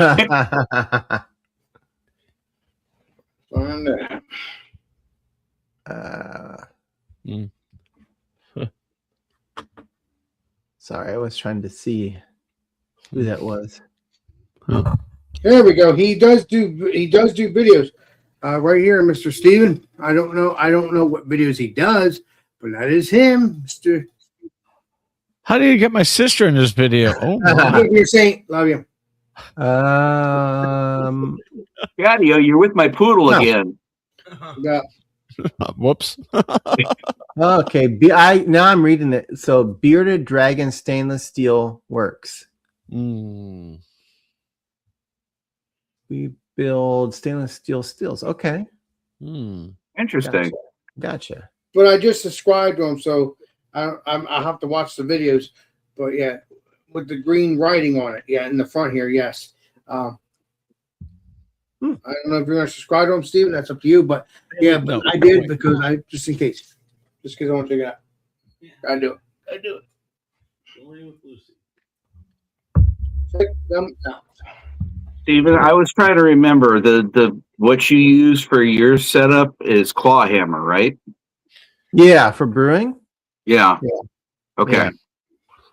Yeah, there are things that I would change, but with their system.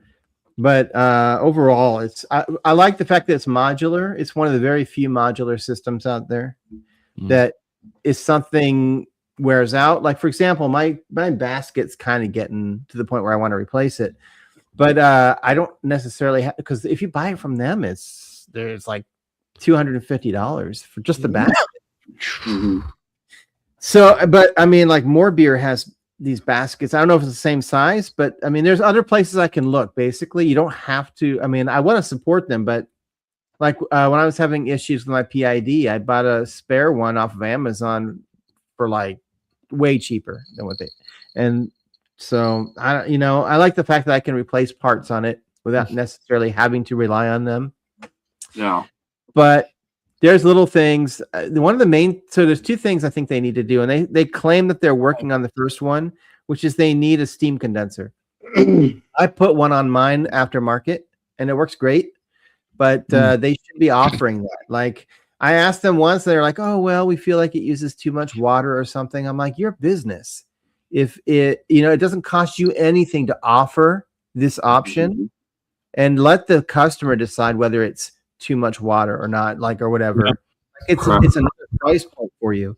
And then the other thing is that, and one of the main reasons I like the Brazilla and some of those other systems that are more of like a coffee urn style brewing system, they're more narrow. I like the fact that you can lift it halfway and it can set on these little notches, because they can get heavy. All that grain and stuff, it gets super heavy. So you lift it halfway up and then you let it drain and then you pull it the rest of the way up. It has a way that you can do it like a halfway and then pull it.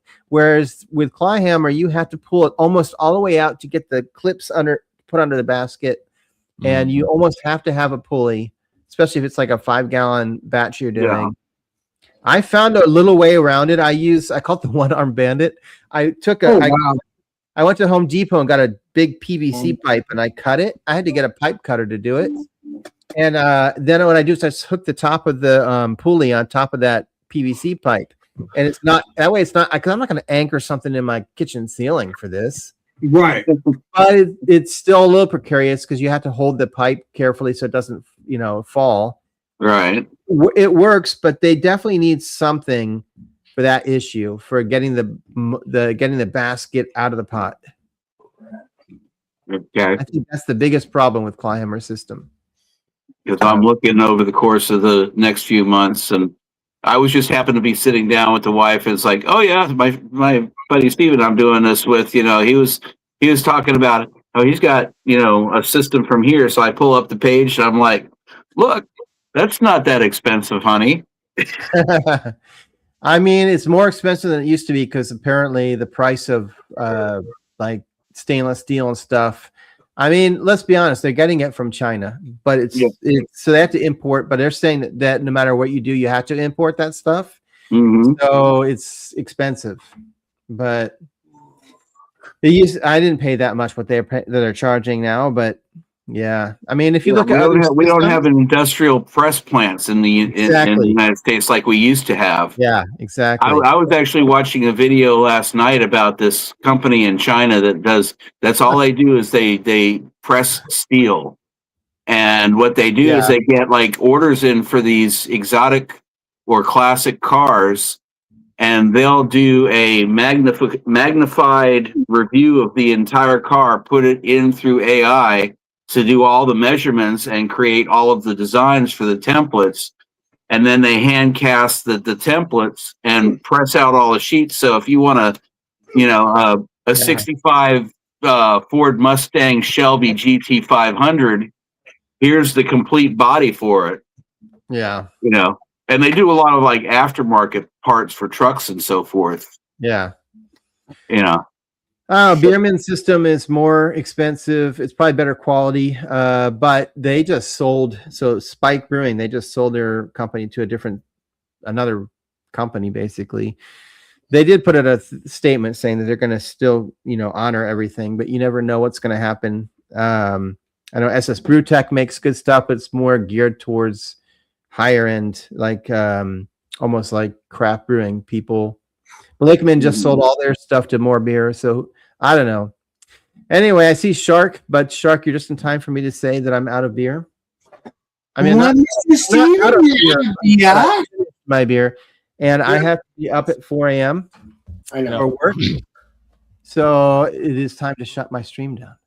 I love you guys are welcome to stay offline. I can't hang out for a few. I have to wind down and then get to bed. But Mr. Steven, I hope you have a nice day at work tomorrow, Mr. Steven. I hope so. Yeah. Try, sir. Try. Have a jolly day. Anyway, I appreciate all you guys being here. Shark, it's good to see you. Good to see you, Shark. Nice to meet Shark. The race got postponed. I've seen a few more people, new people I haven't seen in the chat, so that's cool. That is cool. Some old people. Everybody's welcome. Old people. Anyway, I'll be on tomorrow, unless Alex doesn't do it, but I'll be on tomorrow on his stream. I'll be doing it. Okay, so tomorrow night on Alex, the Beer Master stream, I'll be there for Mead Monday. And then I'll have, of course, I have another full brew day that's going to post on Friday, so stay tuned for that. Yay. And I'll see you guys for a live stream hopefully next Sunday. Hell yeah. Yeah. Cheers. Y'all be good. Cheers. See you in 20 years.